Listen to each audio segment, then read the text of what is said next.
Hello and welcome to episode 151 of the Live Down. Whoa. A Magic the Gathering podcast focused on the latest decks, trends, and strategies for the casual spike. Live from Las Vegas, even though I'm currently in Chicago. That's a fib, Stanislav. They call that a fib in the industry. Well, if you stick around in this episode, you'll know why I am lying, because it's a half-truth. Yeah, about three-quarters truth. Three-quarters truth. I'm Stanislav, here in Chicago, and with me on the line from Denver, Colorado, the one and only Shane Beeps. Yes, in Denver now. Less than 24 hours ago, I was in Las Vegas with you, my buddy. That's right. We did have someone holding down the fort in Chicago. The Godfather, Dave Harburger, made sure no one broke in and stole our cards. You guys were in Las Vegas too? Wait, that was you?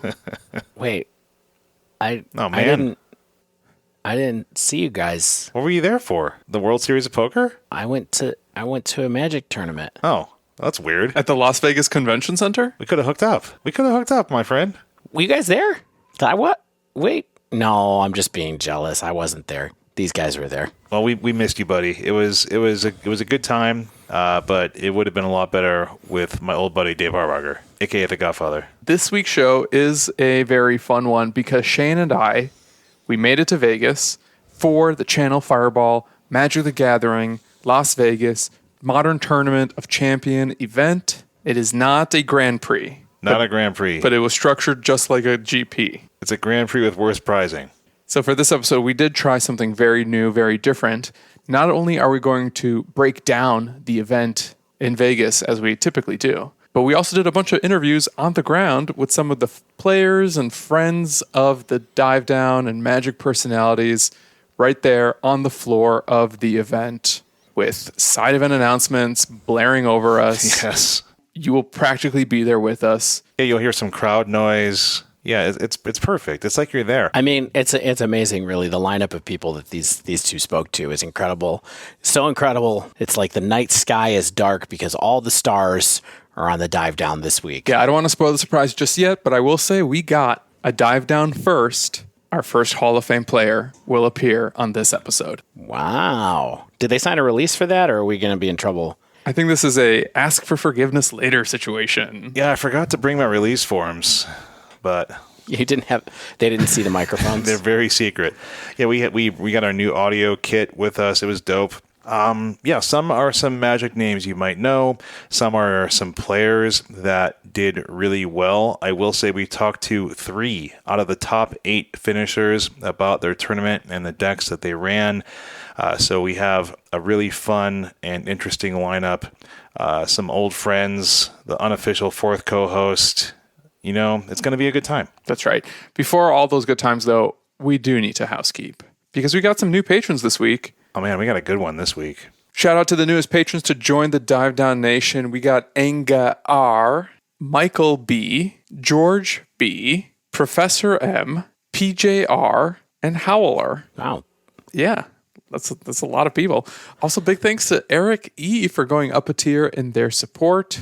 Thank you, everyone. If you, the listener, would like to support our show, you can find us over at patreon.com/thedivedown, all one word. Get in at any tier. Even $1 an episode gets you into our definitely discreet Discord server. Stanislav, it's funny every time it's definitely. It's not definitely, yeah, it's definitively. It's like definite. It's like a weird adjunct of definitely. I thought you used to be a journalist. You used the word definitively before.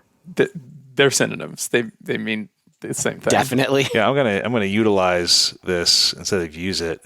Definitively Maybe is my favorite Oasis album. And if you'd like to support the Dive Down while playing not paper Magic, also known as digital Magic, also known as Magic Online, check out manatraders.com and use code the Dive Down 2021 to be able to get 15% off 2 months of your first 2 months of Magic. 2 out of your first 2 months 100% of your Magic months. rental cards.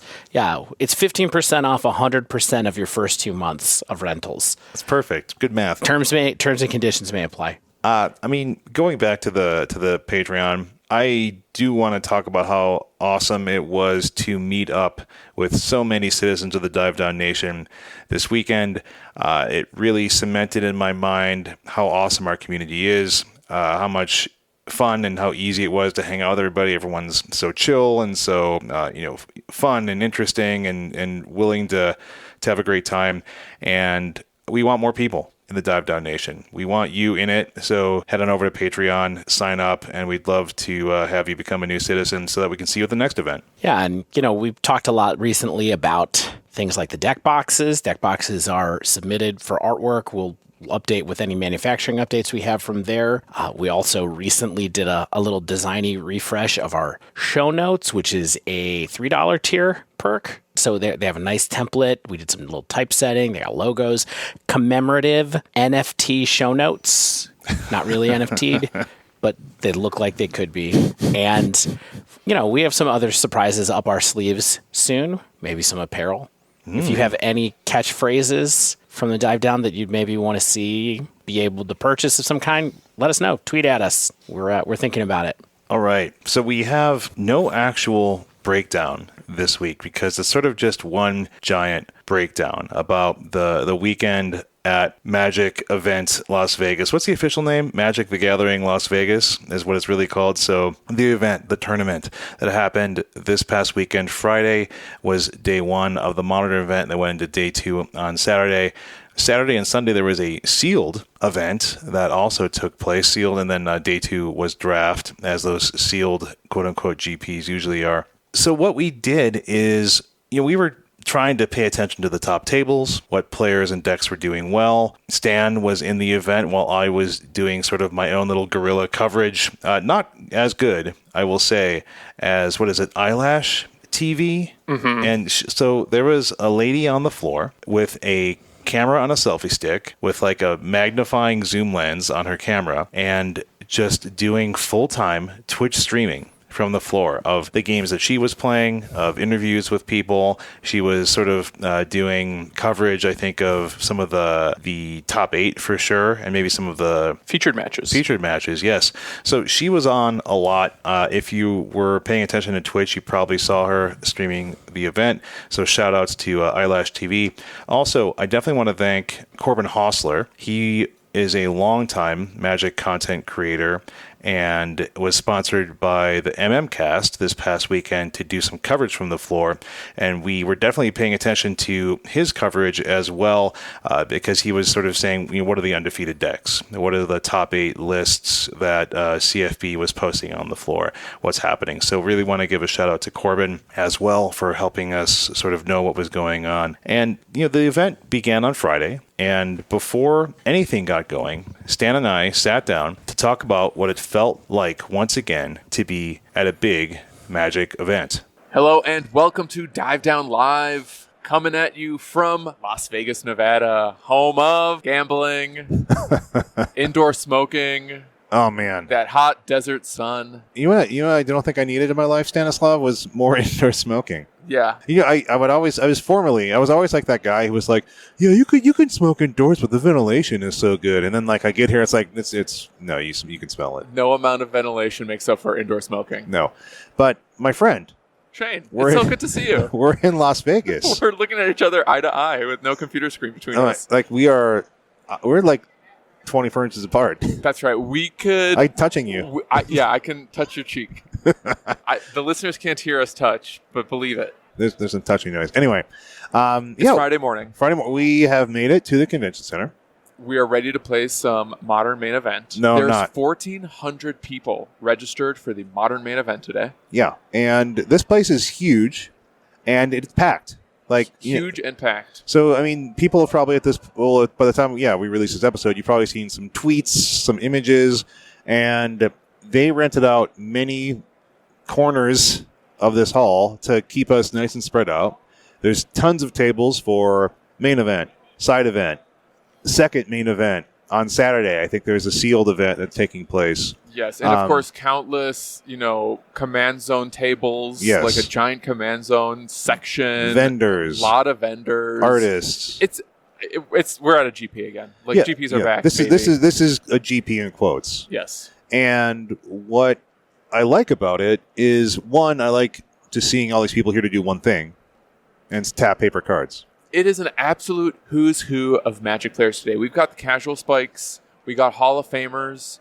We got Dana Fisher, which I think is somewhere between those two. Up and coming future Spike. What I like, again, is just being able to be like, there's just a bunch of people playing Paper Magic, and the death of Paper Magic, the death knell, the bell that tolls on the internet.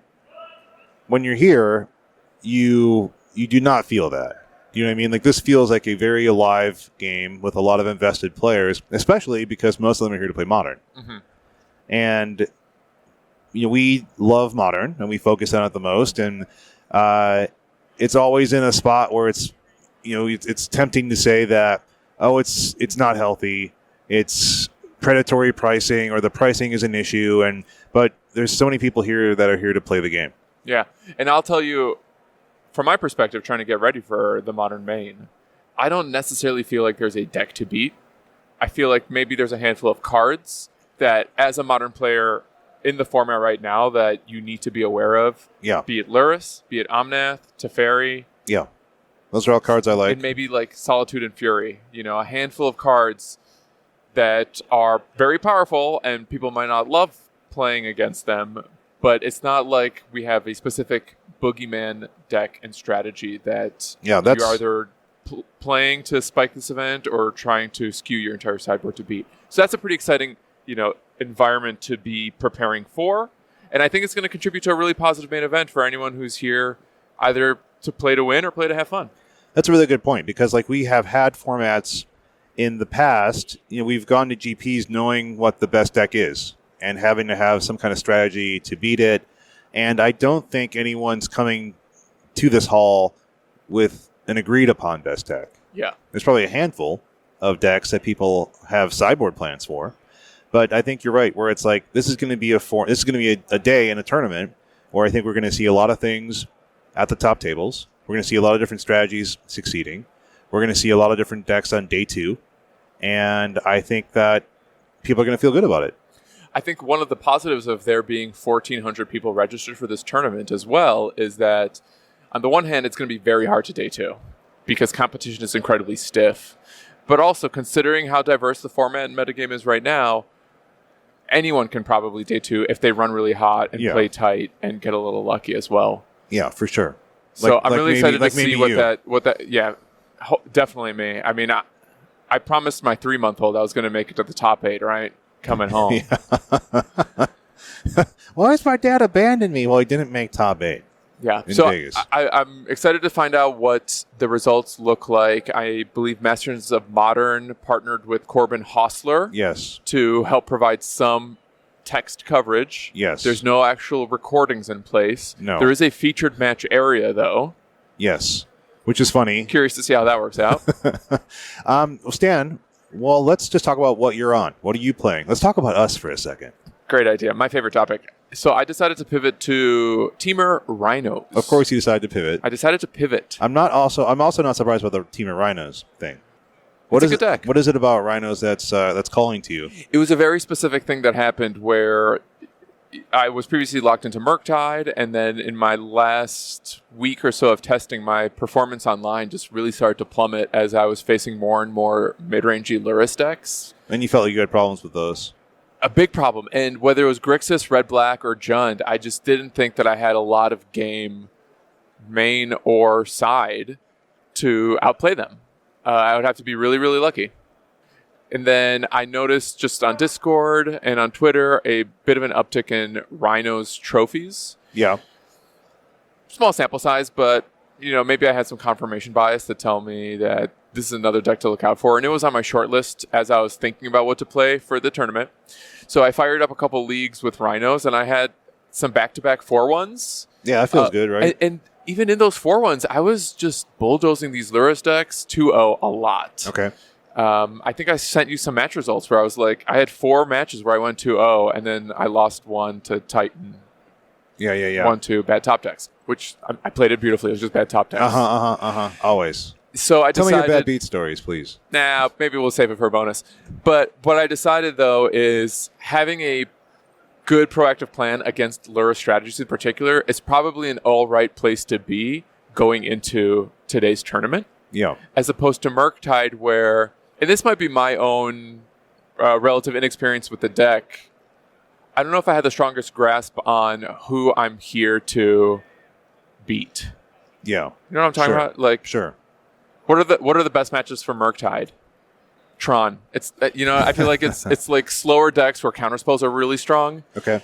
And that was just a little too vague for me. So I figured, if nothing else, Temur Footfalls, it has a very proactive strategy. I'll just win some games for free because of the combo. And it has interaction. You know, it has really Force of Negation, Fury, like options for elementals. Yeah, and I got to say, one card that I'm really hype on right now, other than Blood Moon, is Endurance. Yeah. Every time I bring an Endurance against a matchup, it just feels like the strongest card in the matchup. And yeah, it's really good. I'm never disappointed to draw multiple. Yeah. And I feel like Endurance is kind of like this one card trump to Dragon Rage Channeler, Tarmogoyf. Yeah. If I could pair it against Mill, that's going to be pretty fun. Yeah, you never know. You never know. You got to have a plan against Mill, Shane. You do. I say that a lot. I mean, I'm not playing the main event. I'm planning on talking to folks who are playing. I'm sure that we'll be able to find some people whose names you know and maybe names you don't. And hopefully, as the day goes on, talk to people who are performing well. And then into tomorrow, my plan is to try to get people who made day 2, who are succeeding, maybe late in the day, talk to people who are top 32, things like that. I'd love just to get an idea of why people feel like they're succeeding and what decks are doing well, and be able to crib off of what Corbin Hostler is doing with the MMcast and keep updated on how the tournament's going. Because I think we'll have a nice breakdown about the event as we go on, and it's gonna be a good weekend. You know what my goal for Dive Down coverage this weekend is? What's that? I would love if we could try to score our first interview with a Hall of Famer.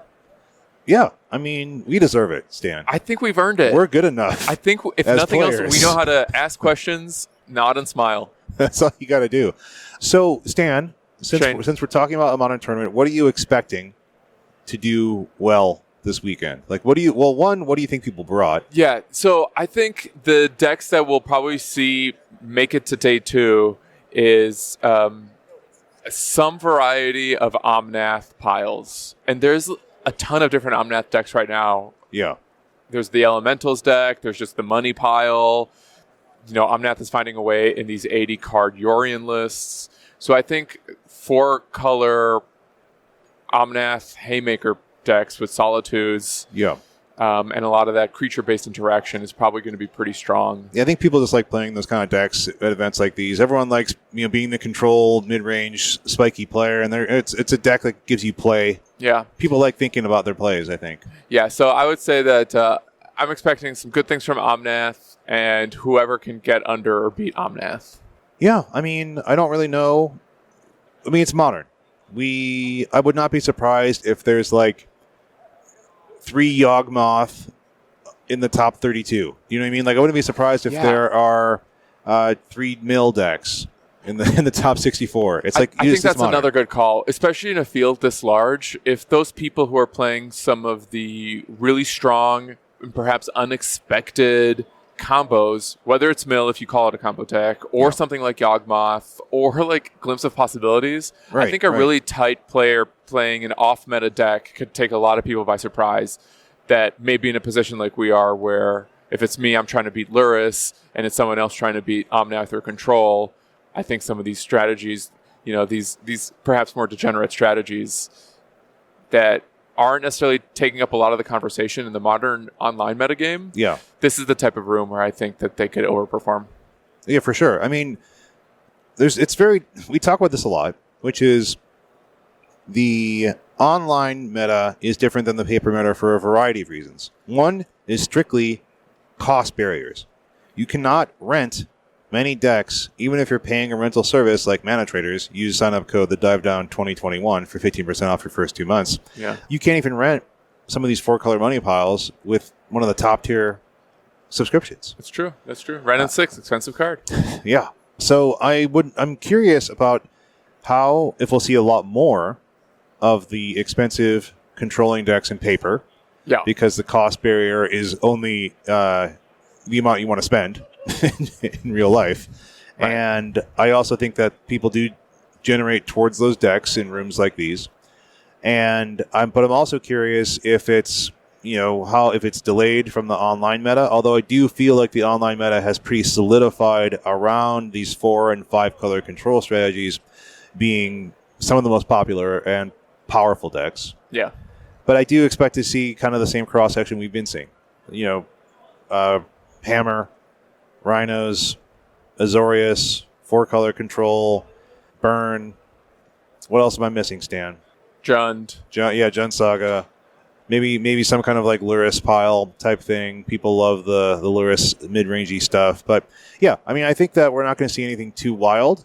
But I am curious to sit and analyze what happens in a paper tournament like this. Now, Shane. Yes. Important to mention, there's a lot of citizens of the nation here we're going to hang out with this weekend. Yeah, it's going to be great. You're going to play some Modern, right? Oh, yeah. We got to register for at least one event together. And yeah, I'm going to show them what being a mid-tier Modern podcast that comes out every Wednesday or Thursday gets you in experience points. Yeah, I mean, we got to rep the playmats. We got to rep those playmats. I mean, I have a sticker on my deck box. I wish I had our deck boxes, but, let's get out of here. We've guessed enough. We will have the day in front of us. We'll have some interviews coming up, and we'll be able to talk about what is happening on day 1 and day 2. And good luck, my friend. Is that Post Malone?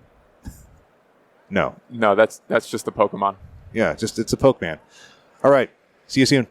Wow, that was really great, guys. Yeah, I felt bad just playing that for you, Dave. It's like you should have been there.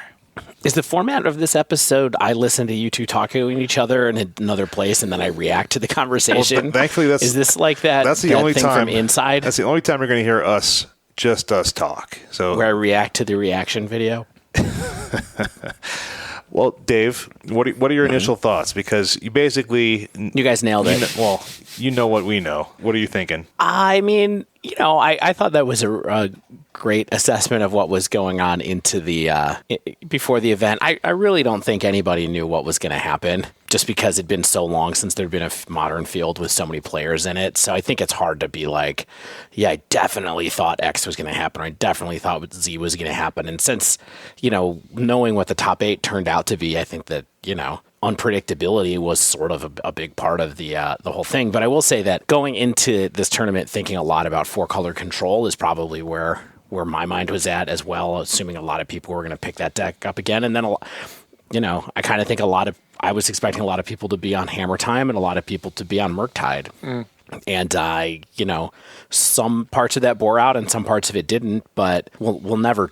Not never, because there is a good chance that Channel Fireball is going to go through all these deck lists at some point in time and put out an article about the full meta. I bet they do it, but I feel like that's still going to be a big part of the meta if we ever see what it really was. And then, like you guys pointed out, because of the way paper works, it's always a slower, more solid kind of meta game than online. And so we're going to have those other decks pop up, and let's see what happens. What do you think about Stan's pivot? Loved it. You loved it. I did love it. Stan you loved it? was not happy with playing Murktide decks right before he went to the event. He was struggling a bit with tournaments and things like that. I almost was going to say, Stan, you should just play Rhinos, but I was just going to leave it alone because I thought he was going to get there on his own anyway, and you did.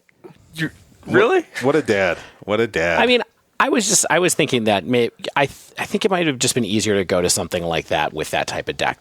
Yeah. Not to repeat what Shane just said in the in this audio commentary, this director's cut version of it, but I think that it made a lot of sense to switch to it, and it had a more proactive plan, and so you could just kind of do your thing unless you had to do something else and really just present those big pachyderm related threats.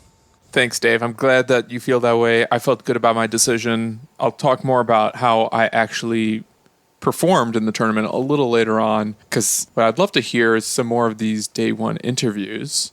For sure. I mean, before we get to that, though, I do want to talk about the actual event. And I think people were kind of surprised that it sold out. It capped at 1,400, and it sold out before everyone who wanted to get in got in, I think. People are, of course, notoriously procrastinating. So one thing I want to talk about, though, is how the event sold out, 1,400 people capped. It sold out, I think, before people expected it to. I think people thought they could sort of sneak in at the last minute or take their time. And I don't know if CFB was extremely overt in terms of saying, hey, this can cap at a certain number of people. But I think this really showed that people were hungry for an event, a paper event, a way to hang out with people. Vegas was the perfect choice, I think, for doing it. Last Grand Prix we went to together. That's a good point. Grand Prix Denver, right? Well, I was in Phoenix with some of the citizens of the nation, but together, we were at GP. Okay, so you actually went to the last GP before COVID, and it was the first Pioneer GP, right? Was that Grand Prix Phoenix? Do you remember how many people were in that event, Shane? Oh, I don't know. So I wouldn't be surprised if it was around that same number that were in that event, and that's in pre-COVID times. What do you got, Stan? According to Magic.gg, Grand Prix Phoenix 2020 final standings, 941 players. And it goes Total. all the way down to players with 0 points, which I'm guessing means this is a complete list. Yeah. Let's see how many points Shane got. Ooh, Shane Beers, 27 points, 126th place. Yeah, this is definitely a complete list.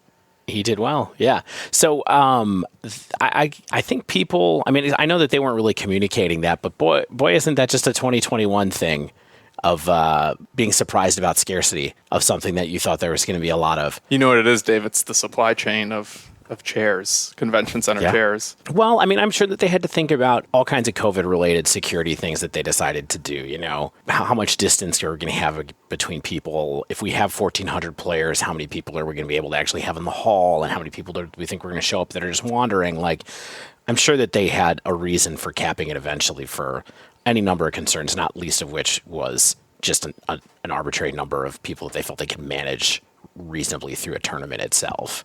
So, yeah, sorry to say that some people got locked out of it. It's tough. That's what happens with Magic tournaments. I mean, this was the event of 2021. Like, there's not going to be another one for the rest of this year. Maybe if we're lucky, we'll get something early next year or at some point next year. I have to hope that Channel Fireball is looking into it again right now, or maybe some other people are starting to dip their toes back in. I hope for my sakes, since I'll probably be allowed to go in the future.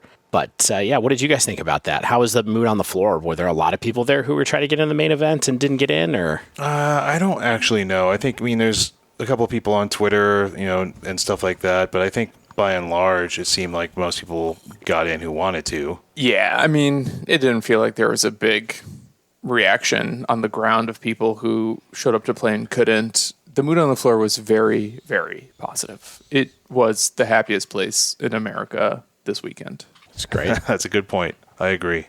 So let's hear from a couple other players that you talked to during day one here. Right on. So, as Stan was making his way through the initial rounds of the main event, I found a few folks to talk to. And I guess before we get into these floor interviews, just please bear with the background noise that you might hear, some potentially muffled voices. We were in a noisy environment. People were wearing masks for safety, so it's not going to sound as immaculate as usual. It's hard to work around those PA announcements happening just sort of randomly throughout the day.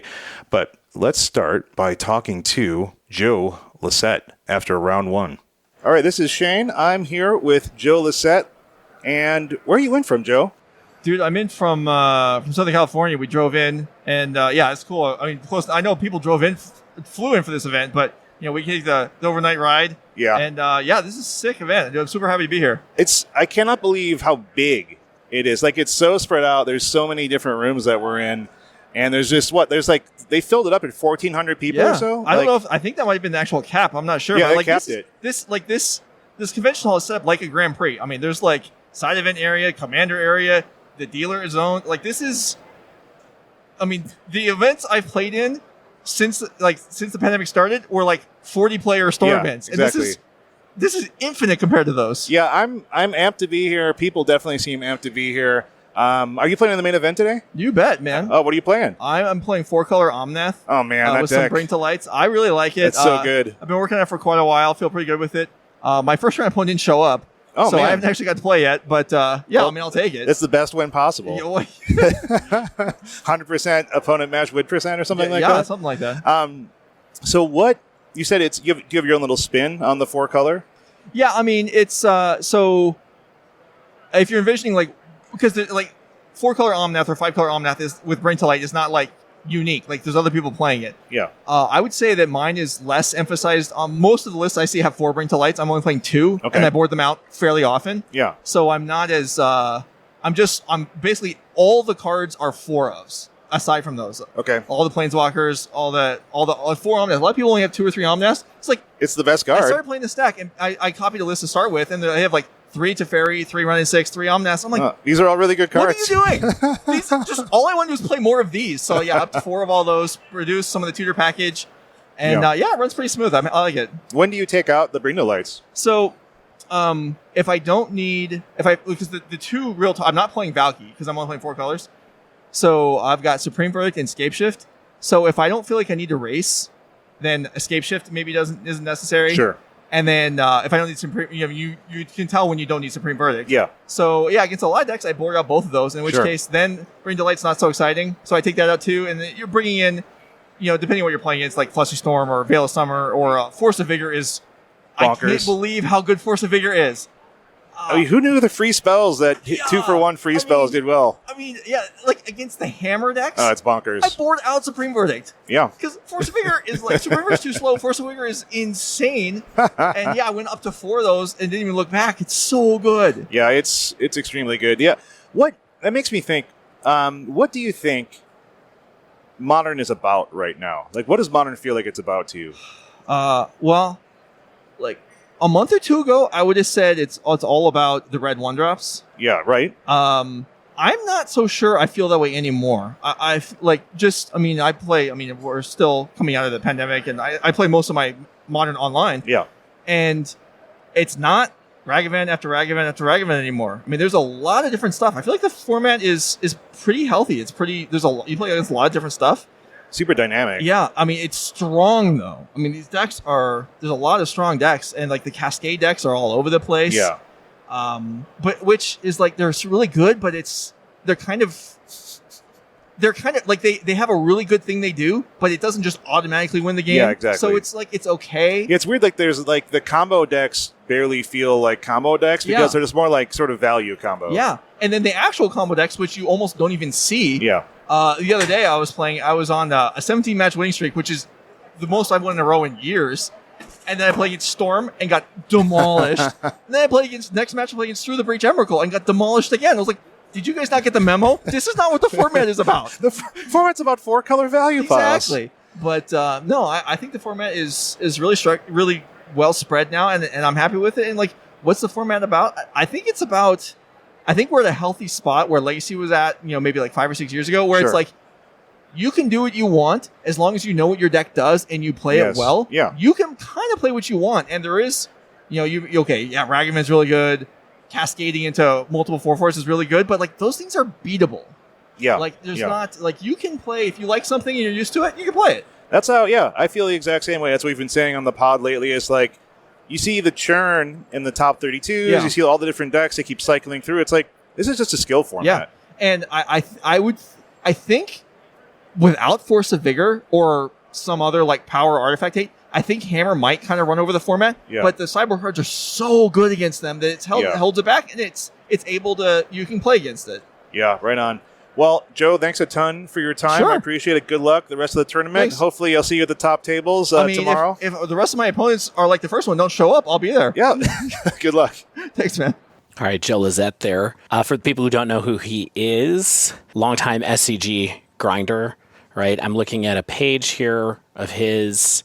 It's an intro from when I think he was on Card Hoarder's team from a couple years ago, where at that point in time, he had 22 SCG top 8s, 5 SCG Tour wins, two SCG Envy top 8s, and 1 Grand Prix top 8. And that is probably 3-4 years out of date. So the guy is someone who keeps going. And for those who are wondering, Joe came in 49th at Vegas over the weekend, going 10-4 with his 4-color Omnath Bring to Light deck that he was just talking about. Yeah, it was awesome to talk to Joe. I liked getting his insight on, even just kind of some sideboarding ideas and how he's trying to fight some of the best decks like Hammer.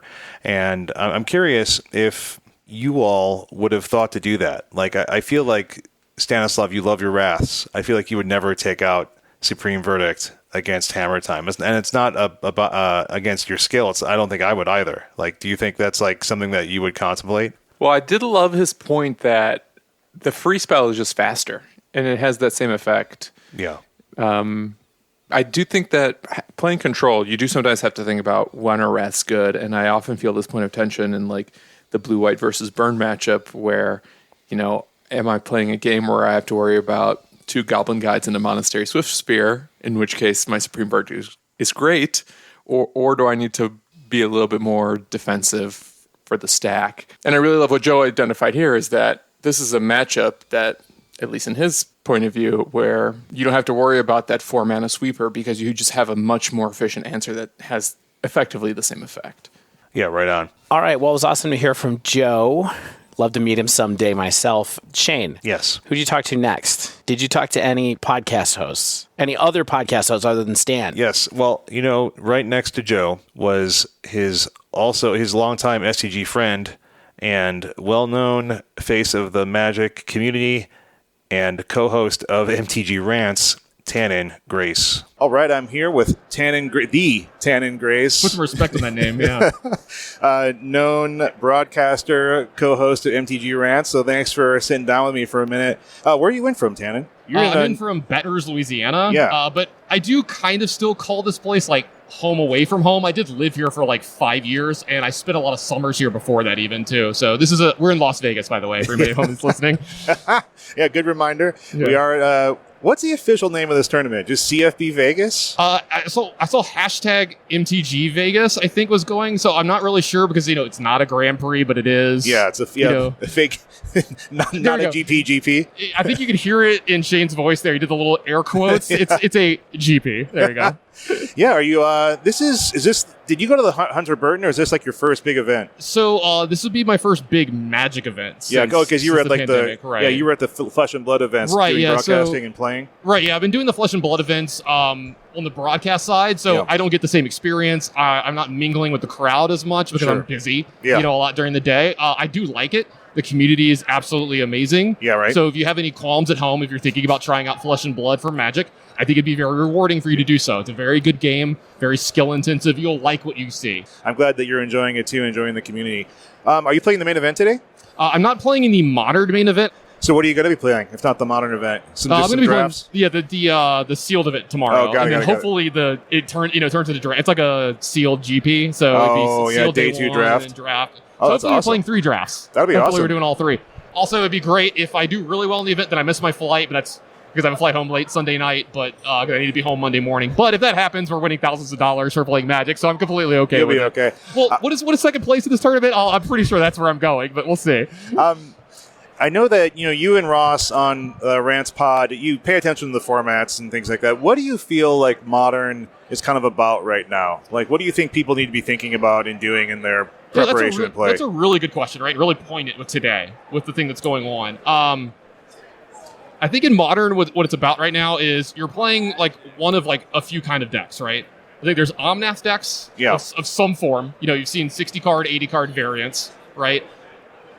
Then you have like the fairish decks, and where I lump those are like the DRC Ragavan or like blue light control decks. Yeah. Or then you have the decks that are doing slightly unfair things like Rhinos. So it's slightly unfair. It's fair, yeah. It's kind of fair. It's just like They big break value. the parameter. And then you have like the unfair deck, which is like the new hot thing on the block, which is Charbelcher. By the way, I feel like everything has come full circle in Magic since we're talking about Charbelcher, because when I was first getting back into competitive Magic, that card got printed back in the early 2000s. Yeah. So this is an oldie but a goodie. I mean, it does something.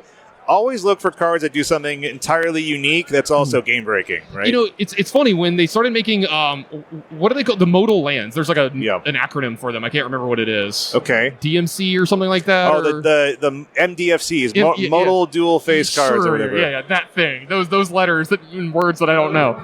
When those first came out and we saw those, I remember saying to my buddy, I was like, this is going to break Belcher, right? Yeah. You know, and then like it took a little while. Like we saw Balustrade Spy do really well in Pioneer and Modern and stuff like that. So honestly, if I were playing this weekend and I had like only a little while to test, I would probably be on the Belcher deck and just trying to win all my games like oops. Right, yeah. You know, kind of thing.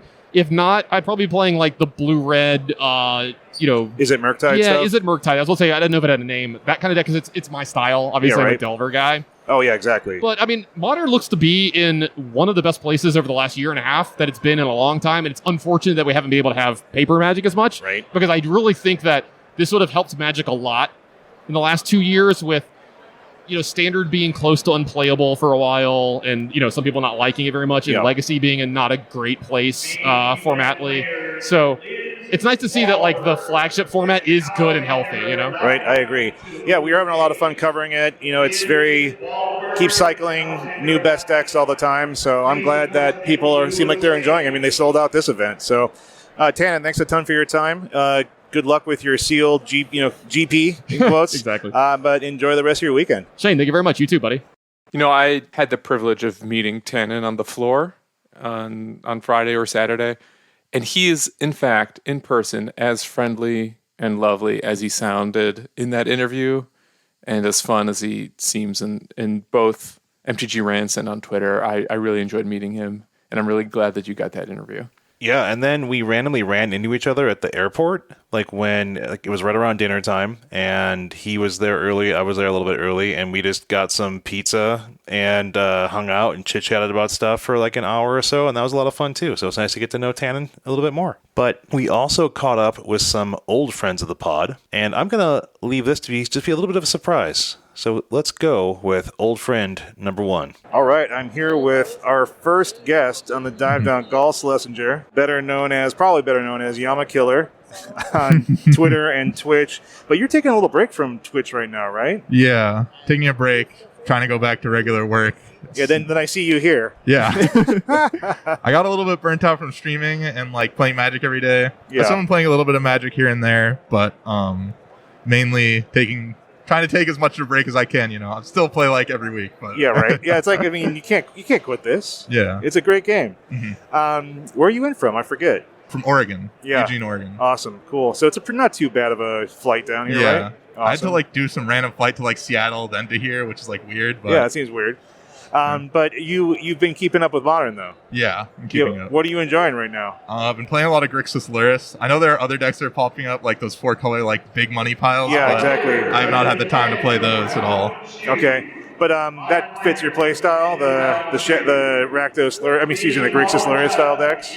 Yeah, I practiced a lot of Grixis Lurrus and had a lot of experience with it. And while I haven't practiced over the past couple of weeks, I still see people putting up like some results. So I was like, okay, it still probably should be good enough to, you know, come on down. I'm not trying insanely hard for this tournament, but I'm still going to try. But you're in the main event. Yeah. Awesome. How you doing so far? I'm 1-1. I lost to Grixis Zombies of all decks. Whoa. It's like, I had a turn where I was about to like lock up the board and be good as long as they like didn't rip a Gravecrawler, because I was going to Kolaghan's Command, like make him discard it. They ripped the Gravecrawler and it's like, with a Goblin Bombardment, it just pinged me until I died. Oh my gosh. Some days the top decks get you. Yeah. I mean, the previous round, I one-outed my opponent to win, so. Oh my gosh. You know. Yeah, it's some days chicken, some days feathers. Yeah.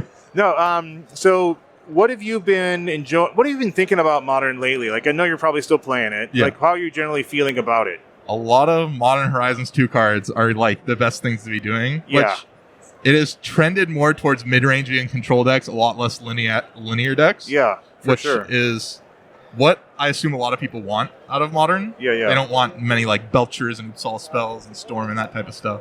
So there's some people I know that have been like displaced, going like, oh, I hate this new linear, like I can't do any of my combo stuff that I used to do. Yeah. But for the most part, it seems like a lot of people really like Modern right now. Yeah, like, what do you think Modern's like about, besides Horizons 2 cards? I think, well, a lot of people, I talk to a lot of the quote-unquote Zoomers that play. Yeah. And they basically just try to go like, okay, what are the new cards that are broken? Try to just put all those in the decks all the time and try my best to do that. Yeah. And every time I go like, it's like, okay, start your decks all with 4 Express Federations, like 4 Solitudes, some Ren and 6s, some like Ragavans or whatever. Like, try and play these new broken cards. Like, a lot of people are still thinking like, oh, I got to play Path to Exile and Lingering Souls and these cards that are like traditionally have been good in Modern.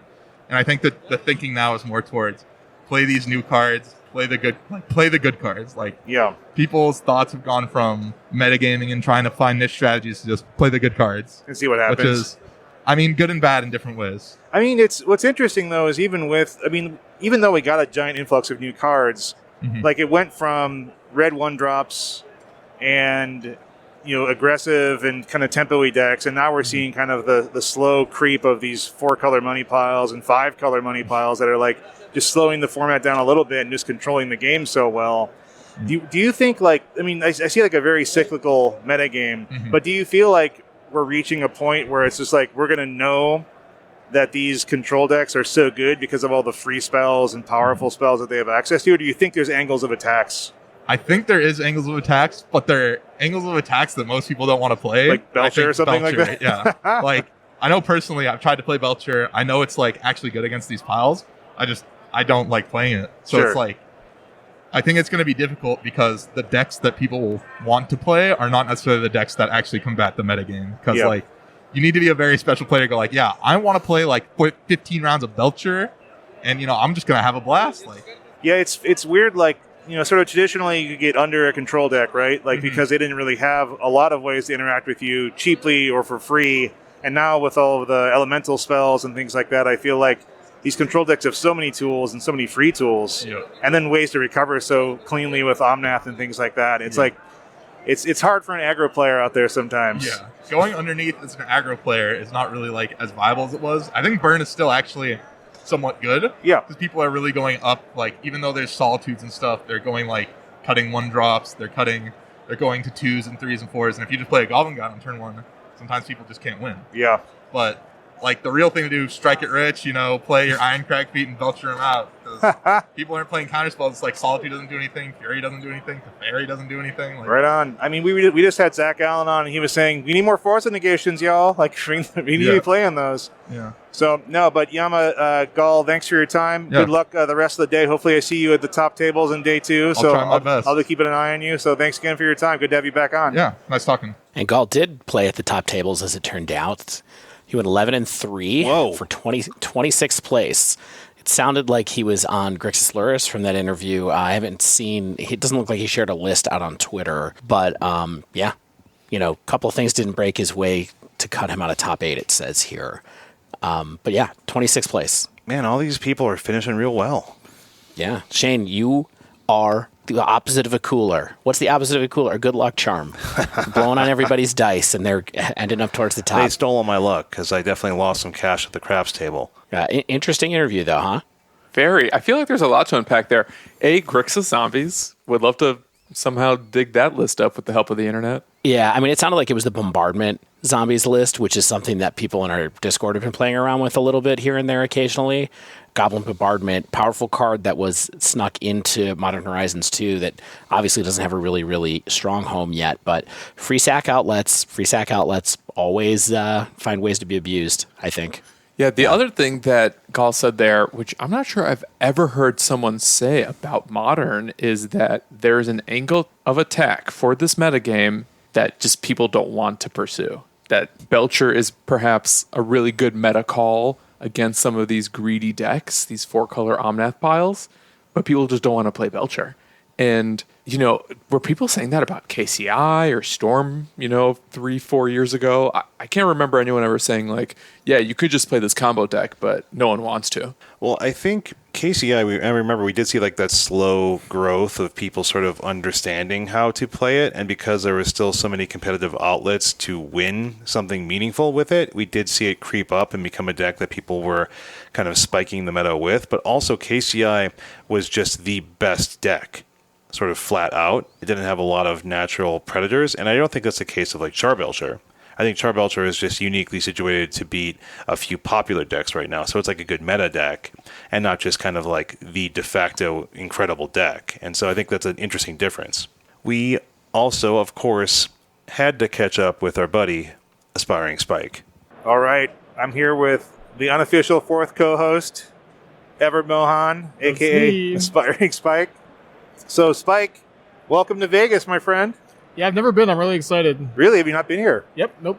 Yeah, what are you thinking so far? Well, I've seen only the convention center, but it's gigantic, and it's This is also like maybe the most people I've seen at a Magic tournament ever. It's huge. Yeah, it's a lot of people. I mean, they really rented this space out. Like they've got dude. every corner of this hall is full of stuff, full of tables. I love the space we have. I know it's huge. Yeah. This is. I hope we never go back to. Oh my gosh, 6 or 8 people at a table. No, that's not acceptable any longer. We have the new normal. Yeah. But you got in this morning, right? You I got did. it close. Yeah. I got up at 4 a.m. Flight was on time, so we made it. Just Awesome. barely. And what are you on today? I'm playing Red Black Rock. Yeah, you've been into that lately. Yeah, it's been really good. I've been winning a lot with it, and just felt like the best thing to play. So I feel like you could win with the proverbial ham sandwich, but what is it about Red Black Rock that you think is doing well for you lately? Well, of all the ham sandwiches I've been playing, this is one's been performing really well. It's particularly good against the Omnath Prismatic Ending decks.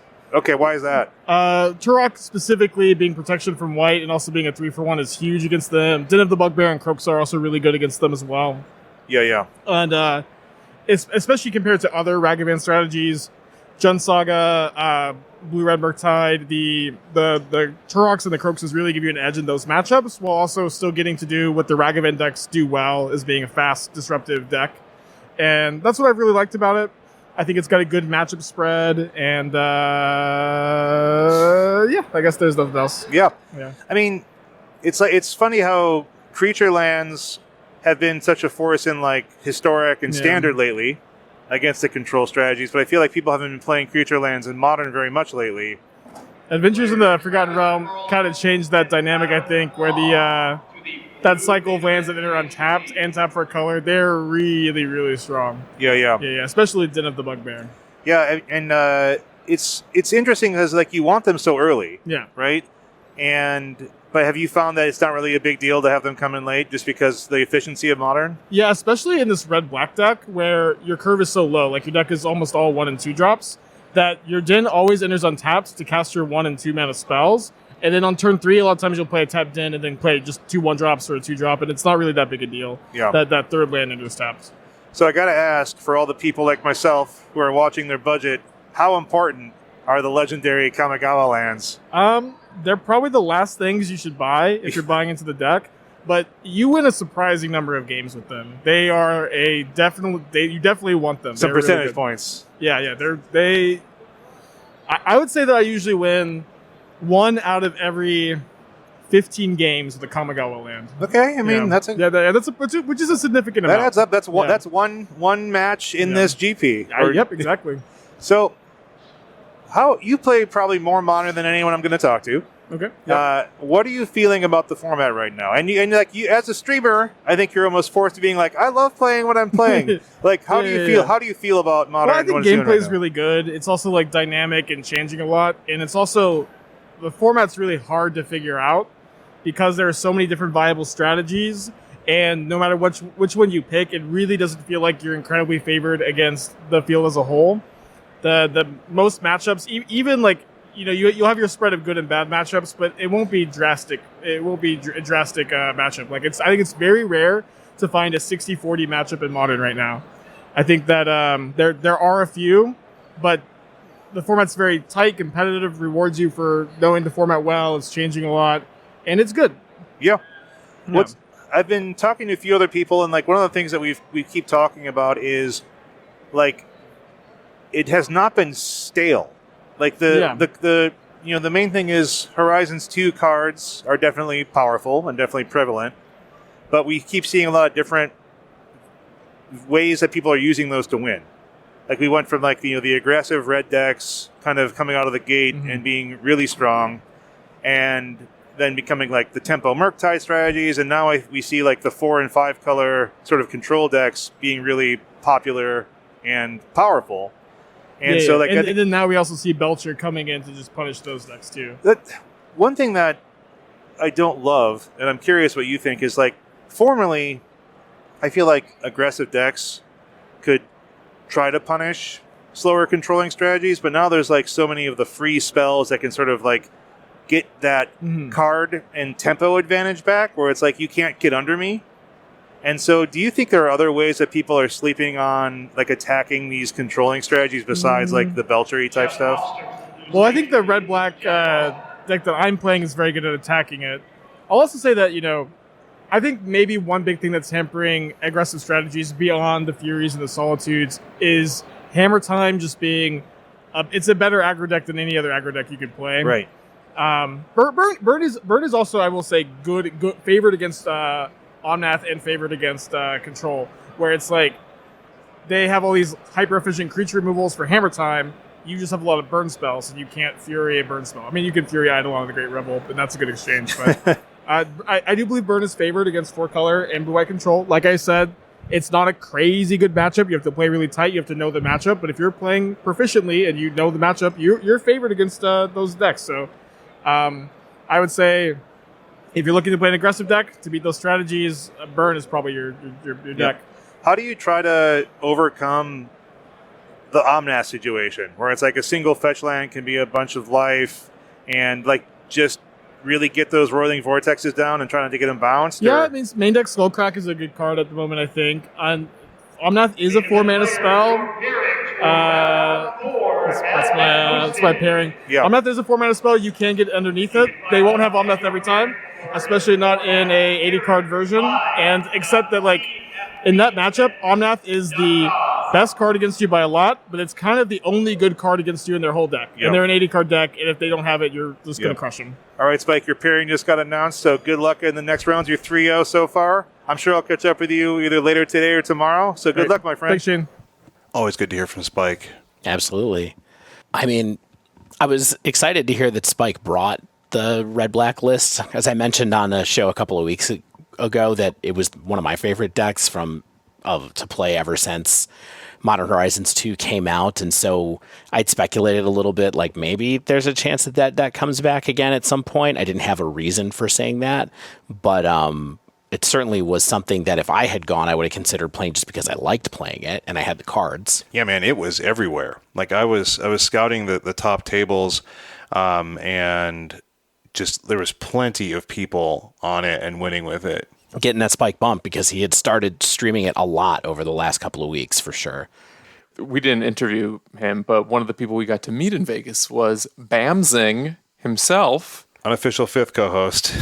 Yeah, our unofficial data source for everything on the show. He was also on Red Black Rock, actually. Oh, no kidding. And also day 2'd with it. Yeah.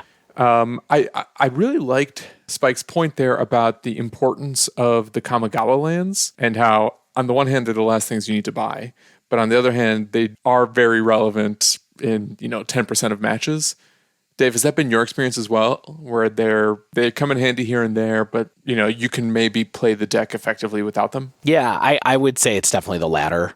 I don't own them. I've played around a little bit with friends over the months with that deck, and you a lot, and it's been fine with that sense. The also online, I was playing the deck almost more so before that particular tech was picked up by everybody, so a couple months ago, and the deck still felt powerful. However, of course, having a land that you can play that lets your Ragavan attack in effectively into something, or lets you have an unblockable creature suddenly or something like that, definitely makes a big difference. So they're all upside for sure. There's no downside to playing those cards. Honestly, the only downside is I believe that because of them getting popular in Modern suddenly, they're hugely expensive. Like $22, $25. Oh, wow. The red one was up to like 40 at one point in time, I think. But yeah. People dug them out of their boxes. And Stan, the day's wearing on. You're playing some rounds, and I caught up with fellow Denver local and recent addition to the Magic Pro League, Sam Pardee. All right, I am here with fellow Denverite Sam Pardee.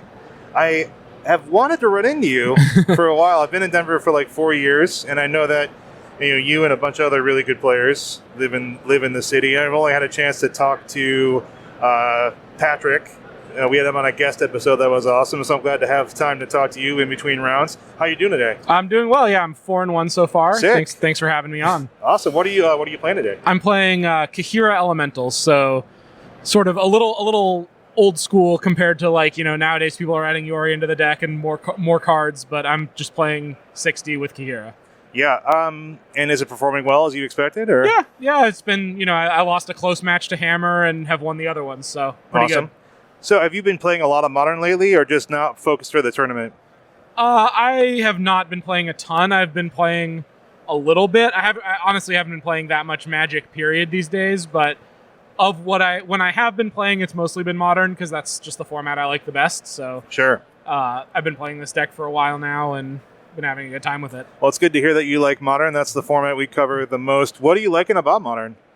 I think I mostly like that it's a little broader than Standard in terms of the kinds of decks there are, the interactions, the pace of play. Like, there are some really long games, some shorter games, and a more diverse metagame compared to like Standard, where there's, typically only 4 or 5 decks. There's in Modern leagues especially, there's just hundreds of things you could run into. Yeah, like I was just scouting all the top tables, like the 4-0 decks, and it was just like there's literally a dozen different decks that are currently performing perfectly fine, and people can win with a whole lot of stuff, and that's always a fun thing about Modern.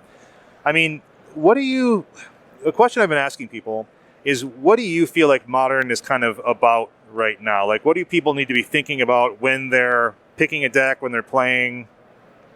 The main thing that Modern is about to me right now, I think, is cheap, powerful, destructive interaction. So like, all the free elementals are all about interacting with your opponent in a way that stops them from doing their thing, as opposed to in the past where I think it's been a lot more proactive, where there weren't these free cards like Force of Negation, and there were a lot more matches where it was sort of 2 ships passing in the night, where, like Tron's trying to do its thing before Infect kills them, or whatever the thing happened to be, Storm, all that sort of stuff. I feel like a lot of that stuff has been pushed out by the new cards, and so now it's all about figuring out either ways to avoid the interaction. Like Phyrexian Crusader seems like a really well-positioned card to me right now because it dodges Fury and Solitude. Right on. Or winning the like long grindy-ish games where people are interacting back and forth, all your stuff's dying, just accepting that that's how it's going to be. Yeah,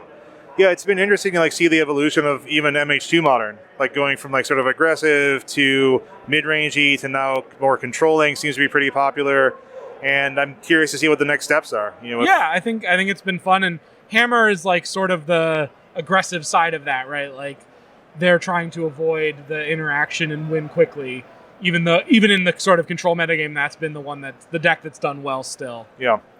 What are you expecting to see at the top of the meta on day 2? Probably, I would guess Hammer, some Amulet, and some kind of Omnath deck, and probably, I wouldn't be surprised if some Ragavan decks were represented as well. Basically, those 4 spots. So the only thing that surprises me there is Amulet. So do you think Amulet is kind of sneaky good? Yeah, I think Amulet's pretty solid right now. Urza Saga is really good in the deck, but it's not that reliant on Urza Saga. You can still win a lot of normal games, and I think that deck is just kind of sneaky good. Cool. Yeah, so good luck the rest of today. I mean, you're in a good spot to make day 2, and you're a good player, so I'm sure you will. And we'll keep an eye on you tomorrow, and maybe if you keep doing well, we'll regroup and talk to you then. Sounds great. Thanks, you Sam. so much. Take care. Sam's right. Interaction's back. Especially free interaction. Yeah, is that how people wanted it? Do you think they wanted the free interaction? Or you think some people did and some people didn't? Shane, did you record this interview with Sam after the top 8? No. Because those were some pretty prescient predictions. Yeah, I mean, Sam is a really good player, and he definitely makes reference to a deck that we might see do pretty well the rest of the tournament. A deck with a certain card that all 3 of us would like to ban. Not really ban. It rhymes with Slime Evil. Smiting. To go back to your question, though, Shane, I do think that people wanted Modern to be a bit more interactive in the way that Sam described, as opposed to the 2 ships passing in the night kind of thing. I do think that there are aspects of Modern, they didn't really slow the format down, but they created some cards that allow you to interact in that kind of drag race format that Modern, I think, still is really. It's still super snowball-y, but you have outs to it now. Decks can be built around being able to stop those kind of combos. And so, I think that as far as making the format more interesting, they probably did what they had to do with some of these cards to make that happen. But that's just my take. Right on. What do you think, Stan? I guess Sam played Elementals. The Elementals deck is kind of, perhaps one of the best examples of utilizing some free spells to interact with the opponent and also just sort of control the game and turn huge corners. What do you think about this? What do you think about the way Modern has become interactive via potentially free with pitch spells? Well, the thing that I find perhaps most interesting about the nature of this cycle of creatures especially is that they are also threats. And they're like modal cards in so many ways where early on you might have to 2-for-1 yourself with something like Fury, not necessarily. You might be able to 2-for-2 or even 2-for-3 your opponent. But later in the game, they can actually be your win condition as well. So I think on the one hand, it's both what makes these cards so powerful and ubiquitous and such a force to be reckoned with in Modern today. But I also think that's the thing that might actually make these cards resilient long-term as well, until they're perhaps outclassed by other creatures that can help interact with whatever your opponents are doing in a very profitable, if not free way. That's scary. I think that maybe having access to these elementals is actually a good long-term plan for casual spikes who intend to play this format for months or years to come. You all want to hear from another player that's a lot better than us? Absolutely. Always. Perfect. That's why we started the show. That's a good point. Sure. Let's hear from a good player, allegedly. Yeah, an adequate player. Let's hear. I'm here with Reid Duke, who I'm really hyped to talk to. Reid, everyone knows your name. You are a household name for Magic players, so I'm hyped to have you on the pod. Hyped to see you in Vegas. Are you enjoying being here so far? Yeah, it's been great. I've done zero traveling in the past handful of years, so it's awesome to be, doing something fun and out playing Magic again. Yeah. Have you been focusing on Modern, like in your play, or what have you been playing the most lately? Yeah, I've been playing a variety, and even for this weekend, there's the two main events. So I played a lot of Limited with Crimson Vow, but... Because there's a Sealed, right? Right, Sealed deck day 1 and Draft day 2. Okay. So it's even one more format to prepare for, but... I've been splitting my time, and I have been enjoying Modern. And I have a pretty good background in it. Just from having played for years.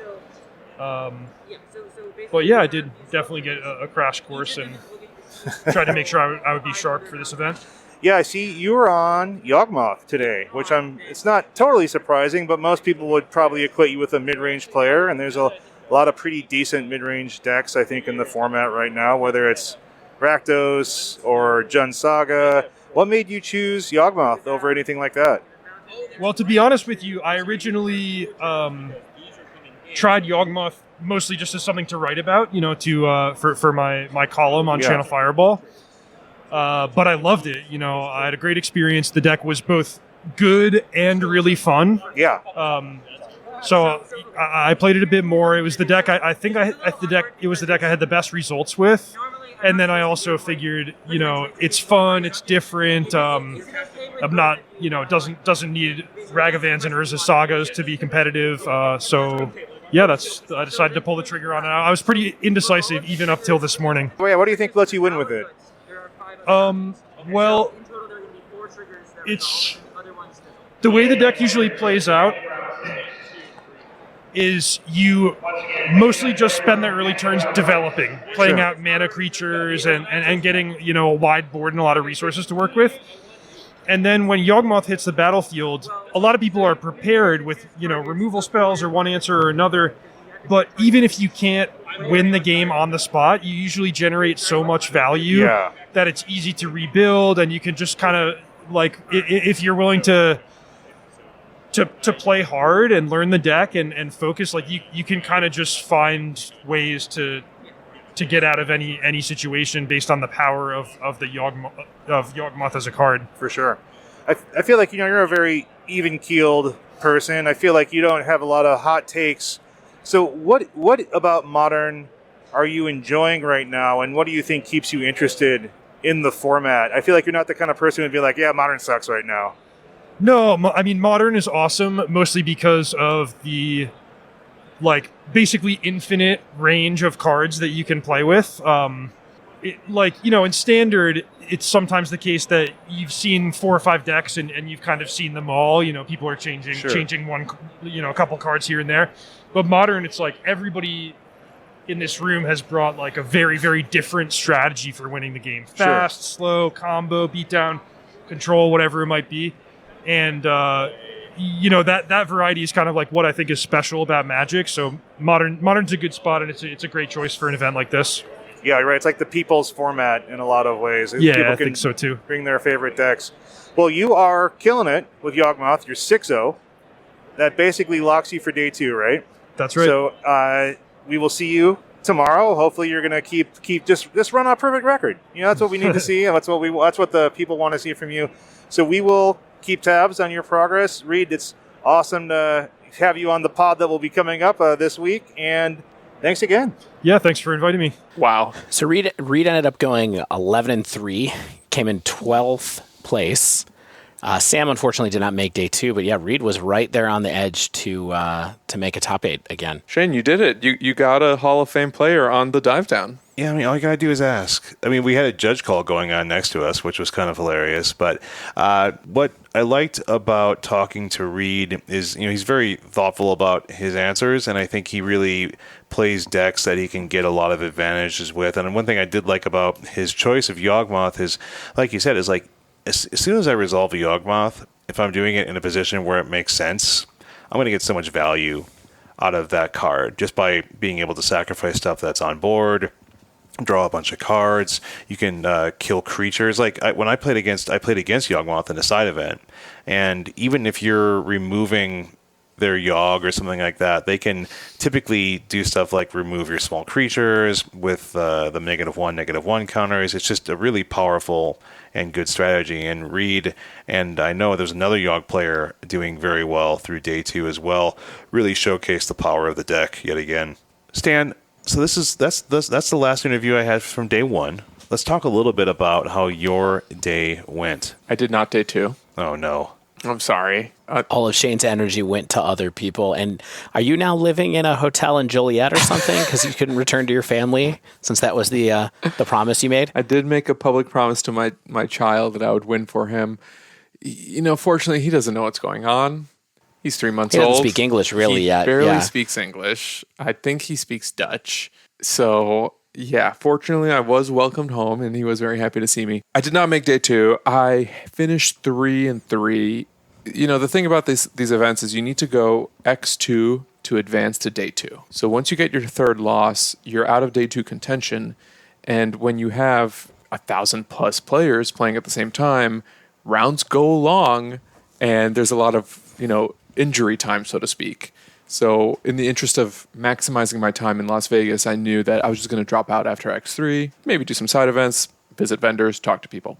I played 2 mirror matches. One was 4-color rhinos, one was just teamer rhinos. I got to play against Carolyn Cavanaugh, which was awesome. She's incredible and a really cool person and really fun to play against. And she was one of my mirror matches as well. Another Denver local.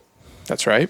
Pro Tour player, founder of the VML. I also got to play against Bogles, which I only bring that up just to say, that is what events like this are about for me, where you never know what you're going to play against, and someone's just going to show up with Bogles, all cards from 4 years ago plus Lurrus. That's exactly what it was. And that matchup actually had maybe some of my best plays of the day. By the way, Lurrus is a card from nearly 2 years ago at this point, just in case you've forgotten. But anyway.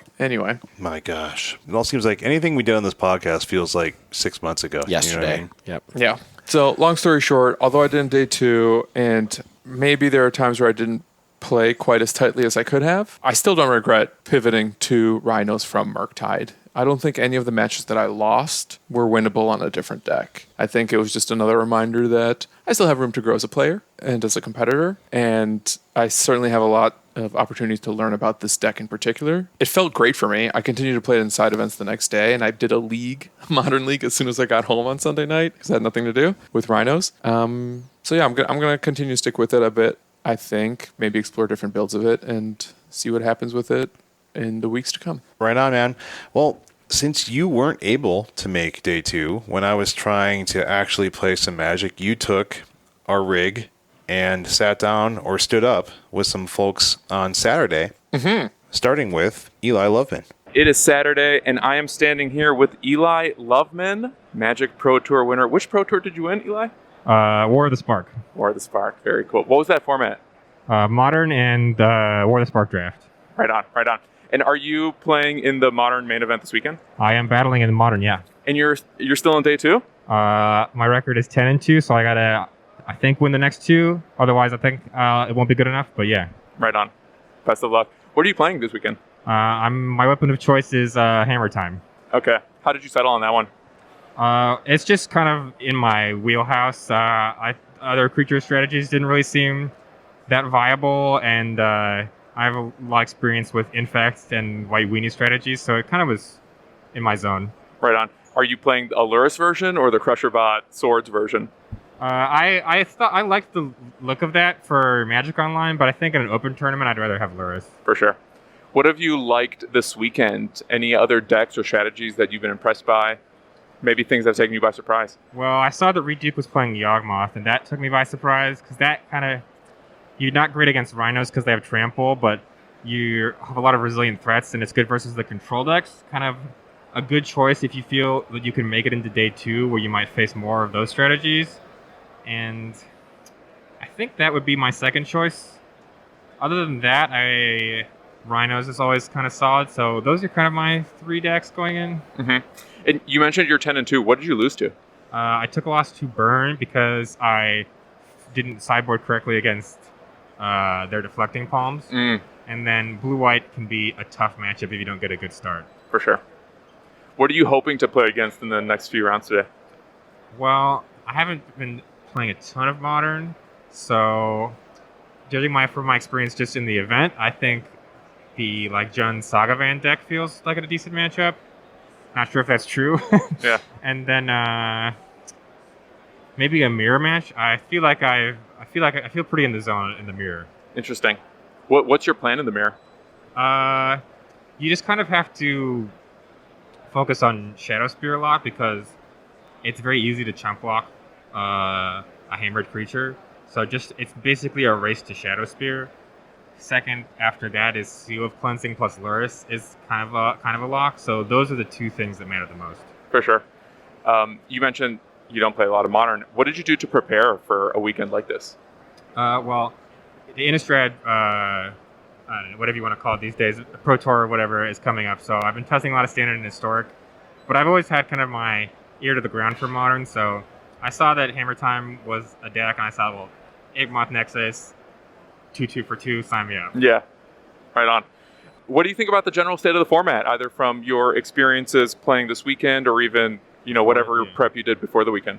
Well, Modern Horizons 1 broke the format in kind of a vertical way, where there were a few really bust cards, like Hogak and Arcum's Astrolabe. Right. This set has kind of things...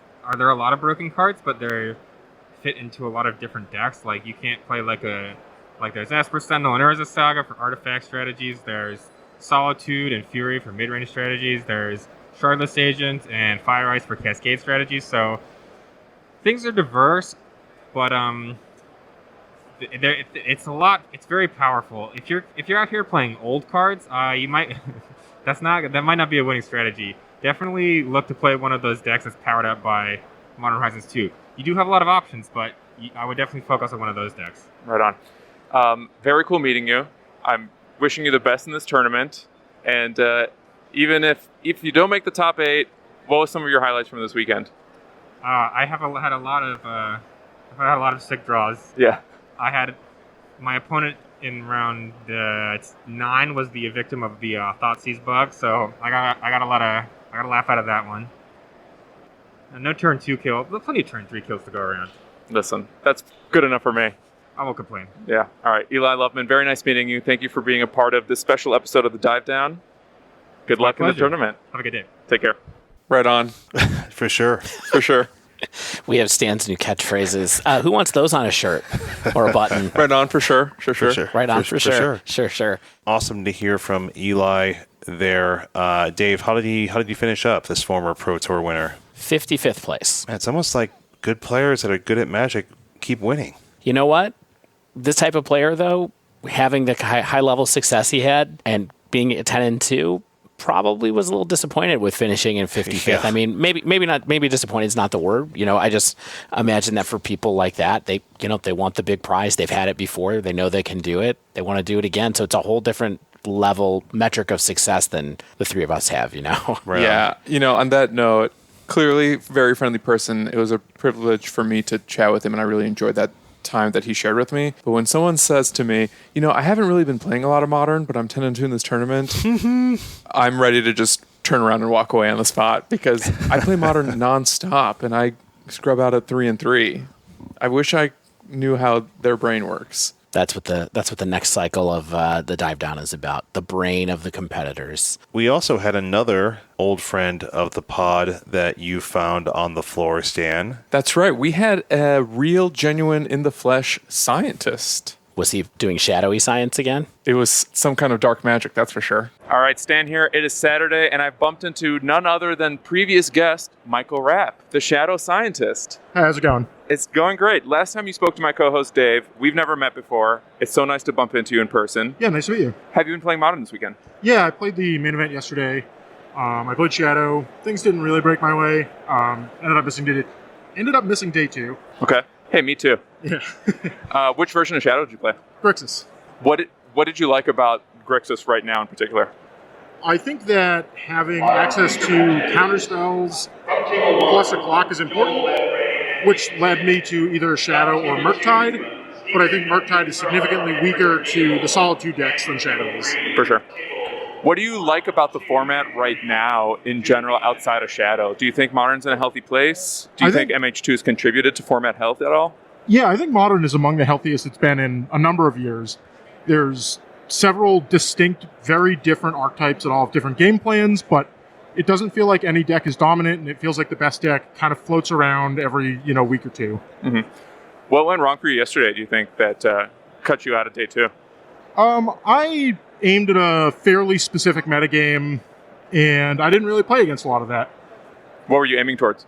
So I wanted to play against Hammer, the Cascade decks, and the Solitude decks, which I think covers a lot of the... and the other Lurrus decks. Covers a lot of the best decks in the format right now. I ended up playing against some more rogue decks, some lesser but still good decks, like less popular but still good decks, like Yawgmoth. Mm-hmm. I took a loss to Yawgmoth. Did you play against Reid? No, actually. Yeah. There's a few Yawgmoth players in the room from what I saw. Very cool. Is Yawgmoth a tough matchup for Shadow? I actually don't think it's that bad. You have 3 main deck dress downs, which is really, really good against Yawgmoth. Yeah. You have somewhere between 8 and 10 ways to kill a Yawgmoth. So as long as you find one of those to get the Yawgmoth off the table, you shouldn't really have a big problem. If you draw a Ragavan heavy hand, cards like Yawgmoth kind of stonewall you, so games that play out like that can be tough. So you're, as a Shadow scientist, I imagine you're always learning. You're always figuring out how to play Shadow. A difficult deck that has so many decision trees, because it's like sometimes you're playing mid-range, sometimes you're playing tempo with an early threat, especially with Monkey nowadays. Other times you have to decide into a controlling plan. What do you think you learned from your experiences yesterday that might contribute to yourself as a scientist or other Shadow players who like the deck right now? So one thing about yesterday is it is hard to metagame for a specific metagame in Modern. You can kind of build towards that, but you still have to be able to beat the decks that are outside of that bandwidth. I think it's always important to have a well-rounded deck, which is one of the things that I like about Shadow. You have cards like Drown in the Loch, which are good where you need stack-based interaction, but also not dead like Counterspell would be. And it's always important to try to learn and find new tech. Like yesterday I played two copies of Torok Dreadcanter in my sideboard, primarily for the Solitude decks. Sure. Because those decks often have to go card negative in order to free cast their elementals. Not only does Torok have pro white, but it punishes them for having low card count in hand anyway. And if they kill it with a Fury or something like that, you can always bring it back with Lurrus. Mm-hmm. Mm-hmm. Very cool. This is awesome. Thank you so much. I know you're playing in a 2-headed giant event today. Yep. Is that sealed? Yeah, 2-headed giant sealed. How are you doing in that right now? My team is 2 now. Oh, heck yeah. How many rounds? 3. Oh, you can cash out already. Yeah. Gonna play the last one, though. What's good on the prize wall that you're playing for? I don't know if it's still there, but the giant Ragvan is pretty cool. Mm-hmm. The giant Dragon Raid Channeler is pretty cool. Other than that, I haven't taken a look at a ton of stuff, but there's some cool packs up there. There's like Modern Horizons 2 packs, some various other Master Set packs, so we'll see how it breaks out. Last question for the day. How do you feel being back at a GP level Magic event like this is? I was so excited for weeks leading up to this. It's been a great time. Like, even though I didn't day 2 yesterday, I've still had an excellent time this weekend. It's hard to have a bad time playing Magic. So being back in this environment has been so fun. Yeah, totally agreed. It feels safe. Everyone's so nice. And you know what? Most of all, I'm glad I finally got to meet you. I'm a big fan of your work. I love playing Shadow myself. So thank you again for being back on the Dive Down. I appreciate it. Thank you. Good luck with the rest of your weekend. Thanks, you too. Good to have Michael Rapp back. More science. More science. I love that 2 years have gone by and Shadow is a good choice still at this point, and Michael is still out there repping it. Yeah, absolutely. I was standing right under a speaker. That's why a couple times in that interview you could hear people announcing events from the floor, but I think it still sounded all right. Meet at the Red Meeting Point. Innistrad Crimson Vow, Draft 17. Well, it was nice to talk to all these people who played in the event and did pretty well, or didn't, and we just got to catch up with them after their adventures in the last 2 years. But I happened to talk to the top seed after all of day 2 was done. I randomly just I saw this group of people sort of cheering and being happy because he was able to ID, and so I just snagged Joel Lapray, who had brought an old Modern favorite that hadn't seen play really in some time. And so let's hear what he had to say. I'm here with Joel. What's your last name, Joel? My last name's Lapray. Lapray. And you just made top 8. I did. It's crazy. Awesome. Is this your first top 8? Yeah, this is actually my first big event ever. Congratulations. Yeah. This is why we love Modern. Yeah, no, I'm excited. Modern's great right now, and it was fun to come and be able to do this. Awesome. Where are you in from? I'm from Idaho. Idaho, awesome. So we made a 9-hour drive on Thursday to come down and play for this weekend. Okay. What are you on this weekend? I'm playing Hardened Scales. What? Yeah. Yes. It's some tech from the past. I love it. So what are you doing, like with the new like Zubaz and stuff like that? So it has Zubaz. I'm playing green-white Scales. Okay. So I'm playing 4 Urza's Sagas and then Ingenious Smith as well. Okay. I chose green-white because I thought Ingenious Smith would be really powerful in the control meta. Yeah. And I was right. It was the card advantage versus that in the Lurrus decks has been crazy. Yeah, there's a lot of control at the tables. Yeah, so that was one of the best cards this weekend for me. That's great. What has your experience been like? Are you just rolling people over, or are you having to like really grind things out? I've had a few grinding matchups, but I think 9 of my matchups have been 2-0s. Wow. I've been able to just kind of cruise, I've just cruised over Hammer and Lurrus decks pretty easily. What do you think about the deck and how you're playing it lets you do that? I think Hardened Scales has a ton of utility, and so when you're able to know all the interactions in Modern and what's best playing versus what deck, it's a fun toolbox that really gives you an opportunity to succeed no matter what matchup it is. Sure. What kind of things make the toolbox work? Like what kind of pieces? I mean, you've got pieces like Walking Ballista, Hangerback Walker, and Arcbound Ravager that all on their own are just big threats. If they're left unchecked, each of those cards can win you the game alone. Yeah. A lot of counters on those will go a long way to a victory. Sure. And so you probably have top seed going into the top 8. Yep. What, if anything, I'm sure you know what the other people at the top tables are playing. What are you afraid of, and what are you hoping to face? I think I'm most afraid of probably 2 different decks. Combo like Belcher is a tough one. I have to kind of cheese them with Pithing Needle. Or the other one I'm worried about is Amulet Titan, but specifically Amulet Titan that's playing Karn. Yeah. When they have Karn, it becomes a really difficult match for me. And that's my only loss this weekend was to Amulet Titan Karn. Yeah. There's a couple Amulet players doing really well this weekend. I think you'll probably see one or two of them in the top 8, right? Yeah, it looks like there's going to be one. So. Oh, yeah? Whew. Well, I hope you do not face them. Maybe they're on the other side of the bracket. I just hope they're not playing Karn. Yeah, that too. They're not always playing Karn. Because I beat Titan also this weekend, but they weren't playing Karn, and the matchup was fine for me. Okay, that's great. So for people who have been into Scales in the past or curious about it, maybe put it down because they're not seeing a ton of results right now, what would you say to them? I think it's a good deck to play right now. It's hard because Hammer's so popular, so Artifact Hate is popular. Yeah.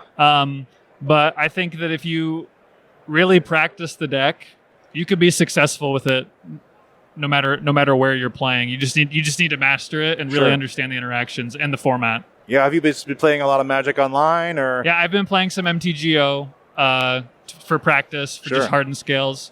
It's a good actually budget option for a rental deck on MTGO. It's less than 400 ticks. So so you can get on any tier of subscriptions. Yeah, just like the second tier, you can just get it, and it's like 250 ticks total, I think, for the rental, which is really nice. Yeah, what's your Magic Online name if you're comfortable sharing it so people can look for you? It's Bugiardo 007. Okay. It's an Italian word. Yeah, we'll keep Bugiardo 007 is how it would read. We'll keep our eyes peeled when we look at the results in the future on the dive down. And thanks a ton for your time and good luck. Yeah, no, thank you. It's been good. Take care. Bye. Hardened Scales. Modern is perfect. The perfect format. The first large event in 2-ish years in Modern. Top seed. Hardened Scales. Top seed Hardened Scales. Top seed is Hardened Scales. Wow. At like 13-1 or whatever he was. I think it was like, he ID'd the last round. So was that 13-1 or 12-1?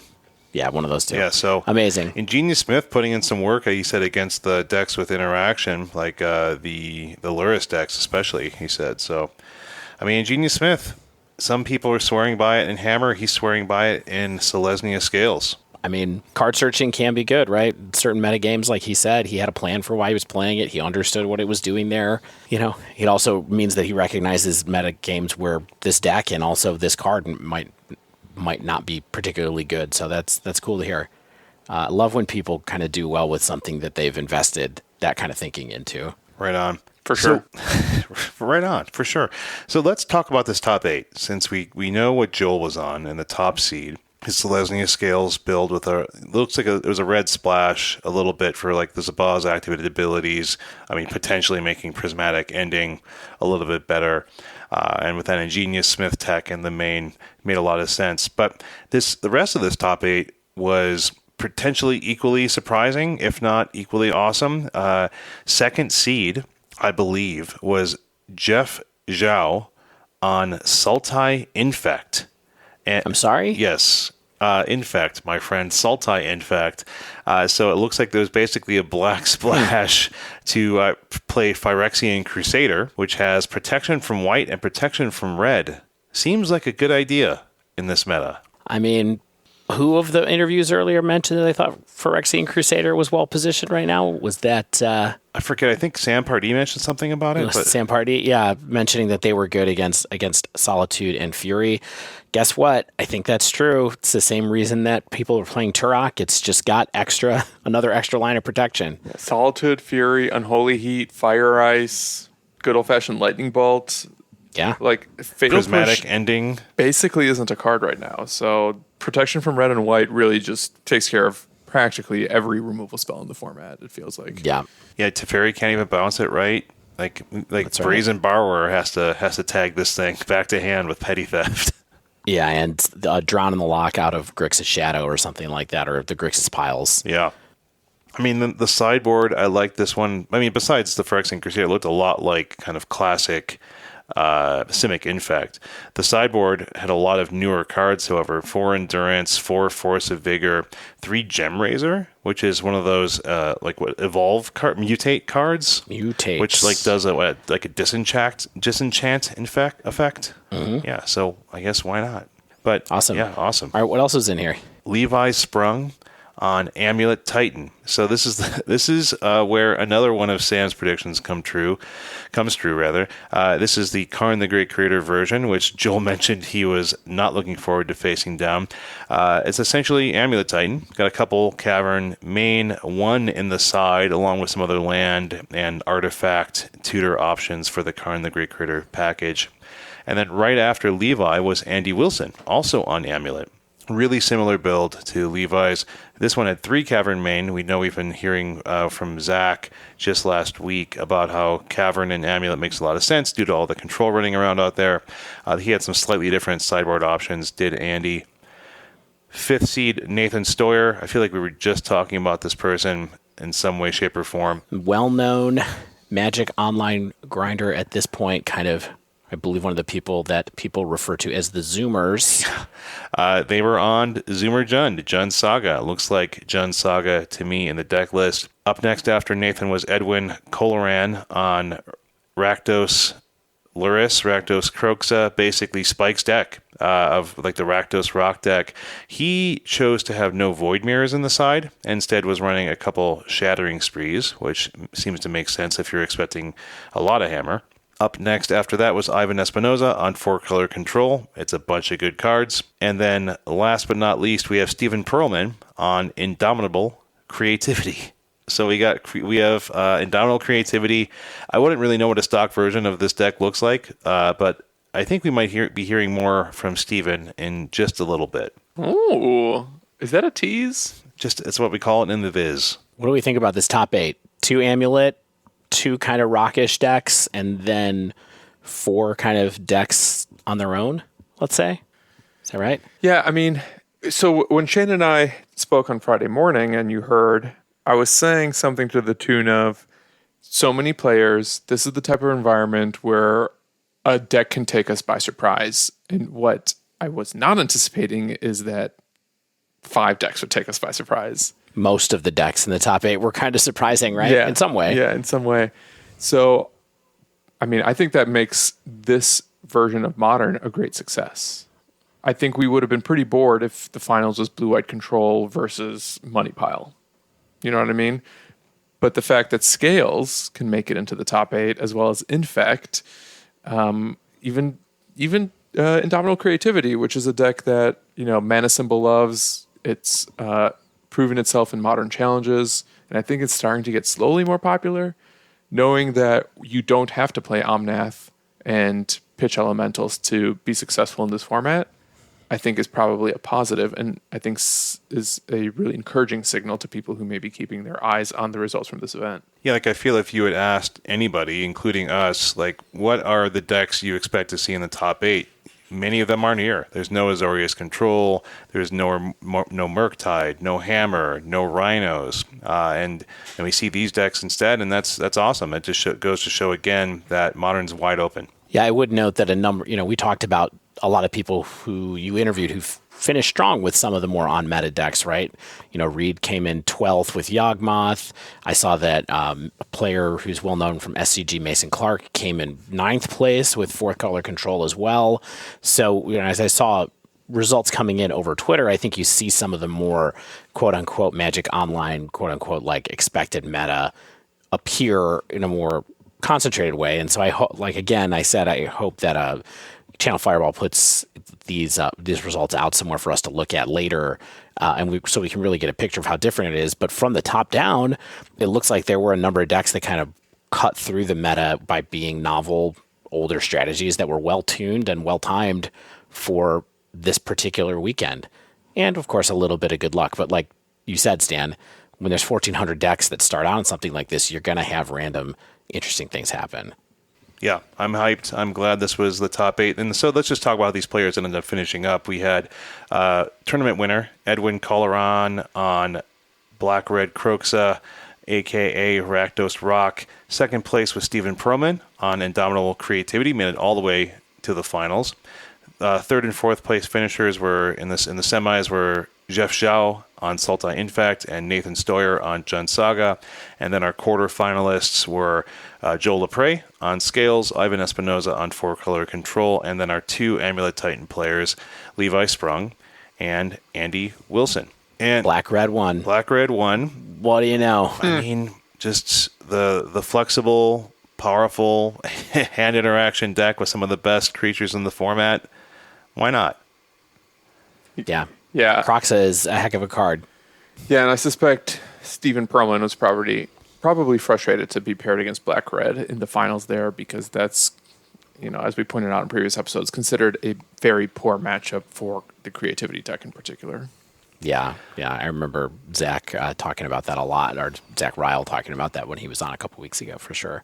Well, let's button this one up with a couple conversations with two more people from the top 8. I first was able to talk to Levi, who went to the quarters on Amulet Titan. Here on Sunday, day 3. I guess it's day 3 of the tournament, but the main event of Modern ended yesterday, and I am here with one of the top 8 competitors. Introduce yourself to the listeners. Hi, my name is Levi Sprung. I'm 18 years old. I've been playing Magic competitively for a bit over a year. I started online. A bit over a year? Yeah. Oh my gosh.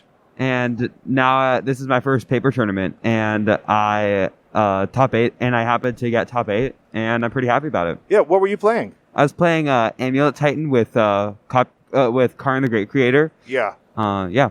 Awesome. Have you been playing Amulet a lot? Yeah, it was the first deck that I bought online, and it in turn is the deck that I had the most reps with, which is pretty much why I played the deck here at Vegas. What about Amulet do you think draws you to it? Well, a few things. I really like the toolbox element. Researching your deck for a lot of lands and figuring out which ones to get is pretty cool. Also, land drop sequencing is kind of nice. And the final thing that is kind of more recently, I think Urza Saga is a very, very good Magic card, and getting to play that card is super nice. Yeah, it's a good one. I've been playing some Hammer this weekend, and every time Urza Saga works, it's this is a perfect card. Yep. So have you been playing Modern primarily since you got into Magic, or all sorts of different formats? I've been playing, I've probably put the most amount of time into Modern. I've tried to do some amount of Legacy, some amount of Limited, and then a very, very small amount of other formats. But Modern is probably the format that I've spent the most amount of time on, and the format that I know the most about. So what's drawing you to Magic in general? So you've only been playing for a year. So what about Magic have you really found appealing? Well, I learned how to play the game a while ago, and I played casually for a while. But when the pandemic started, I just wanted something to do with my time, and I just enjoyed it a lot. I like the competition. I like trying to figure out what the best plays are, and it's just really fun to compete in the weekends. Yeah, right. So tell me about your tournament. What was your day 1 like? Your day 2 like? What kind of decks were you afraid to face and happy to face? So day 1, I started at 6-0 and then lost the last 2 matches of day 1. I played against in the first 6 rounds, I played against 5 pretty off the walls decks, and then really burn. I played against Spirits, Soul Herder, Bluetron, Hardened Scales, Goblins. Yeah, I'm sure Hardened Scales was not happy to see Karn the Great Creator. Yeah, for sure. And the Goblins match was kind of tough. It came down to a few very close decisions from my opponent, and it just gave me the outs. It just gave me more outs to draw the win, and I was very behind on board, and I just drew a top land and then played a Titan with 2 amulets in play and just attacked for 20. And then, so heading into day 2, you were 6-2. Yeah. So probably not feeling awesome about losing those last 2. Yeah. Then how'd day 2 go for you? Day 2, I paired into Greentron, and then after that, I Jund Sacrifice. Very good matchup game 1. They had some good sideboard tools, but I managed to get lucky enough game 3 to take the match. And then I played against Rhinos, and that was a very, very grindy match. There were a few mistakes on my part that could have cost me, but it ended up coming out in my favor. And then I played against Green-Black Yawgmoth, which went pretty well. Yeah. My opponent, game 3, had turn 2 Necromentia lined up. Oh, yeah. But I top decked a second Amulet on turn 2 to cast a turn 2 Titan and kill. That'll do it. Yep. Then I played against Grixis Shadow, and then 1-2-0, and then last match was against Reid Duke in the feature match area. He was also on Green Black Yawgmoth, and I went 2-0, and that probably felt pretty good. Yeah, 18 years old. Yep, it felt great. And game 2, he had an Ashiok Dream Render, but I just played Karn and got Ballista, and just couldn't deal with it. Yeah, I mean that's what's so good about Karn, right? Is the toolbox element, being able to get all that stuff out of the side. So. You're someone who's, like you said, you're fairly new to Magic. Yeah. What about Modern specifically are you enjoying right now? Something that I like about Modern is that I think that while deck selection is like fairly important in some events, I think that the way that you can get the most edge is by knowing your deck and knowing its matchups. That is something that I really like about Modern, especially given that there are so many viable decks in the format. Yeah. And just having to know like how your deck needs to play against each of the other decks, I think is very important in Modern. Okay, so exactly, I agree. That's one reason that we really liked it on the podcast lately is just it's a skill format as well as being pretty wide open. Yeah. So you beat Reid to make top 8. Yeah. That has to feel amazing. Yeah, for sure. And so you head into top 8, and what happens there? So in top 8, I'm against Rakdos Lurrus, and they game 1. I have a very tight decision. I'm on the play because I'm higher seeded. I have a very tight decision on turn 2, whether to go Azusa into Karn on turn 2, leaving an Amulet and a colorless land in play after my opponent plays turn 1 Ragavan, or I can go dry and play 2 more lands and have 3 lands in play with Karn in hand. Okay. And ready to go Karn for like 2, 4, 6, 8, 9, 10, 11 mana. So Karn with 7 mana up the following turn. But they ended up having Thoughtseize for my Karn. And they flipped Croaks off DRC. So that's just like very, very fast pressure. And I didn't draw out of it in time to take the game. Game 2 is a pretty grindy match, but I ended up coming out on top because my late game was just better than theirs. Game 3, they were stuck on 2 lands. They had a Dothy Voidwalker and a Turok in play. Oh, wow. And I was working towards a turn 4 Karn, turn 5 Titan after they Thoughtseize my one piece of acceleration.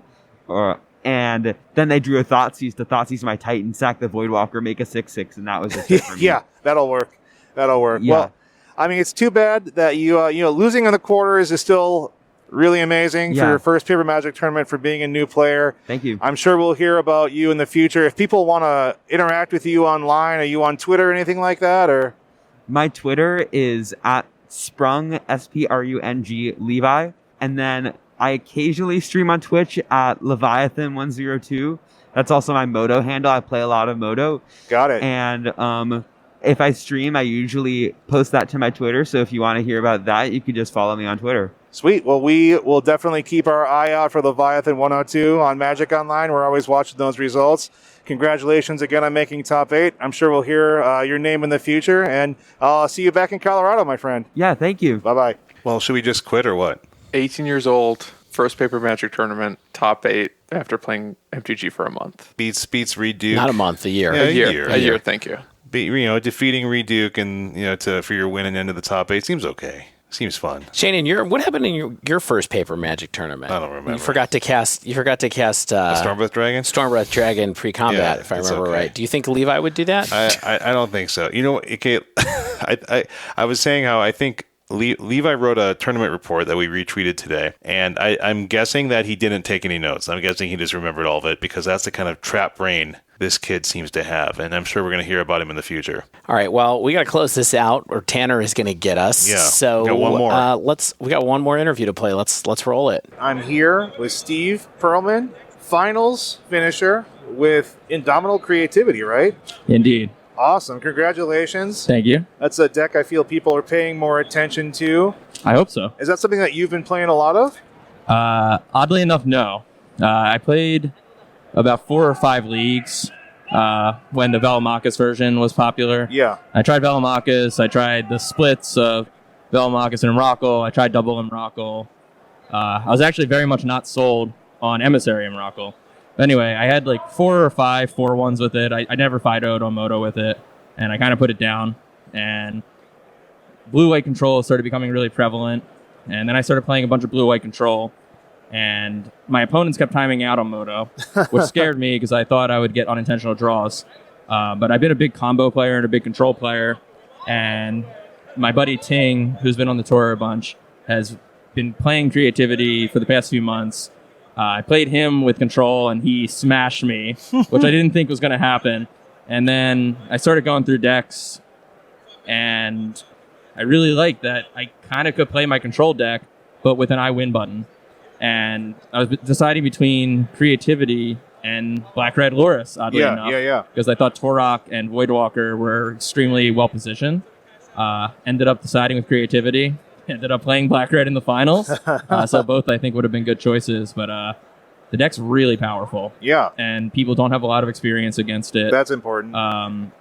It has a lot of lines. Like, I probably won a lot of games where people thought there was absolutely no way I was going to win. Like, you can call your way out of anywhere. Like, to get my 8-0 on day one, I played against Yawg the last round. Mulled 4 against their 7. Oh, man. And ended up winning.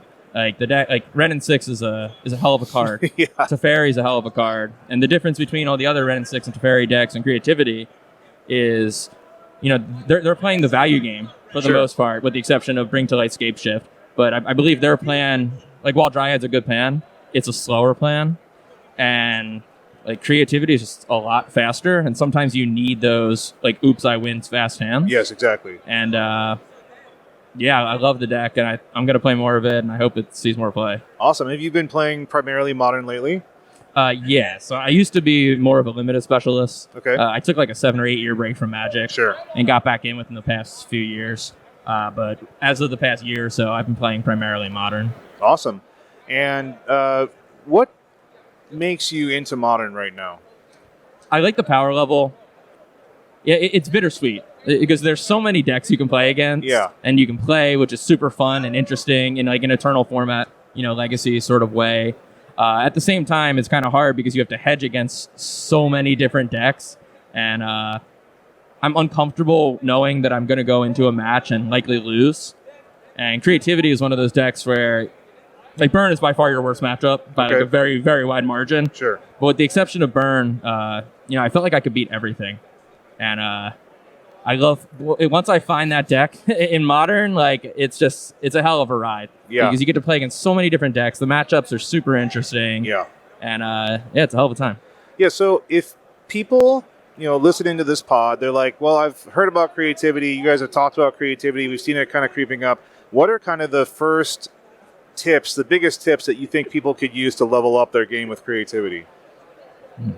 I know it's a complex deck, so that's probably a tough question. It is. So, like, you know, when you play against it and you lose and they just nut draw you, it looks like it's like a very straightforward, you know, just get creativity, slam it, and win. Most of the games do not go that way. You need to identify, do I need to cast creativity quickly? Like, do I need, like what is my game plan? Because in every matchup, like, I have a fundamentally different game plan. So, like, for example, if you're inexperienced playing against Rock, you're probably going to lose, even though that's a relatively favored matchup. Because, like when I play against that sort of a deck, my plan is to keep their board under control, get us into a top deck war, and hopefully win the top deck war because you have better top decks. You know, against a deck like Green Tron, which is not a favorable matchup, I'm going to mull very aggressively to try to creativity very quickly. Yeah. You know, against Hammer, you know, I want to try to get an emissary, but I don't need to creativity very quickly. I can try and just control their board. I don't need to interact unless they force me to interact. Because, like, if you're just keeping mana up and you're playing a kind of a control game, like, your opponent's very afraid. It's like they know you can win out of anywhere. And, like, I try to force my opponents to make the decisions that I want them to make, and instead of just, like, forcing my hand, because that, like, plays into potentially what they want me to do a lot. Like, one of the other big things is, like, knowing when. Like, sometimes you have to creativity in a non-intuitive way. Yeah. So, like, for example, I was just watching my buddy play against Hammer, and he was very unlucky. You know, he drew both Emrakul, both Emissary. His opponent drew, like, an absolute god and was playing well. And the situation looked entirely unwinnable. Yeah. But he had 3 Fairy in the board, creativity in hand. And so, for example, you know, he can plus the Teferi, have his opponent try to do their thing, Indomitable Creativity, their hammers or their creatures, when they go to attack, delay until you can get the 7th land and, like, hard cast Emissary. Or, like, on that note, another thing is, you know, you don't have to cast Creativity to win. I think at least a third of my games that I won, I never cast Indomitable Creativity. Wow. I won with Planeswalkers. I won with Dwarven Mind Beats, hard casting Sarah's Emissary. And in a similar line, like sometimes you need to know, like, do I need to creativity for 2 or 1? And it's not always clear, especially if you're playing against Omnap Control, for example, or certain decks where you get behind. And, it feels really bad to jam that creativity because they probably have the Solitude or they may have the Verdict. But, sometimes you have to jam. And sometimes you really need to understand, like, can I wait? And patience is really key. Yeah. Especially with Prismari Command, for example. Like if you're playing against Rock, sometimes you really, really want to filter through to get to where you need so you can slam the creativity. But it's like if you use that Prismari Command and you're drawing the cards, but you don't draw what you need, and then they get, they discard you at the wrong time, and it's like your game plan kind of falls apart. And timing and patience is key. Experience is key. Yeah. It's really helpful to have a lot of reps on the deck. No, that makes sense for sure. Yeah. Well, congratulations on the finals finish. That's an awesome experience. This is a huge tournament, the first modern paper tournament big one we've had in a long time. So yeah, it's probably awesome, probably a great feeling. For sure, it was a hell of an experience. Thanks for coming on the pod, and I'm sure we'll be seeing your name in the future. I hope so. Hey, thanks again. Thanks, man. Wow, the language on this guy. HE double hockey sticks. God, heck of a mouth. No, it was awesome to talk to Steven. It's to look into the mind of someone who's doing really well with a pretty tough and intricate deck that is not just a combo deck. That's right. It's also a control deck. He won games with Dwarven Mind Beats. Dwarven Mind makes 1/1s. That's even slower than Snapcaster Beats. It's incredible. Really impressive. Shane, good job. Yeah. Great interviews. Hey, it was a lot, but it was fun. It's a novel experience.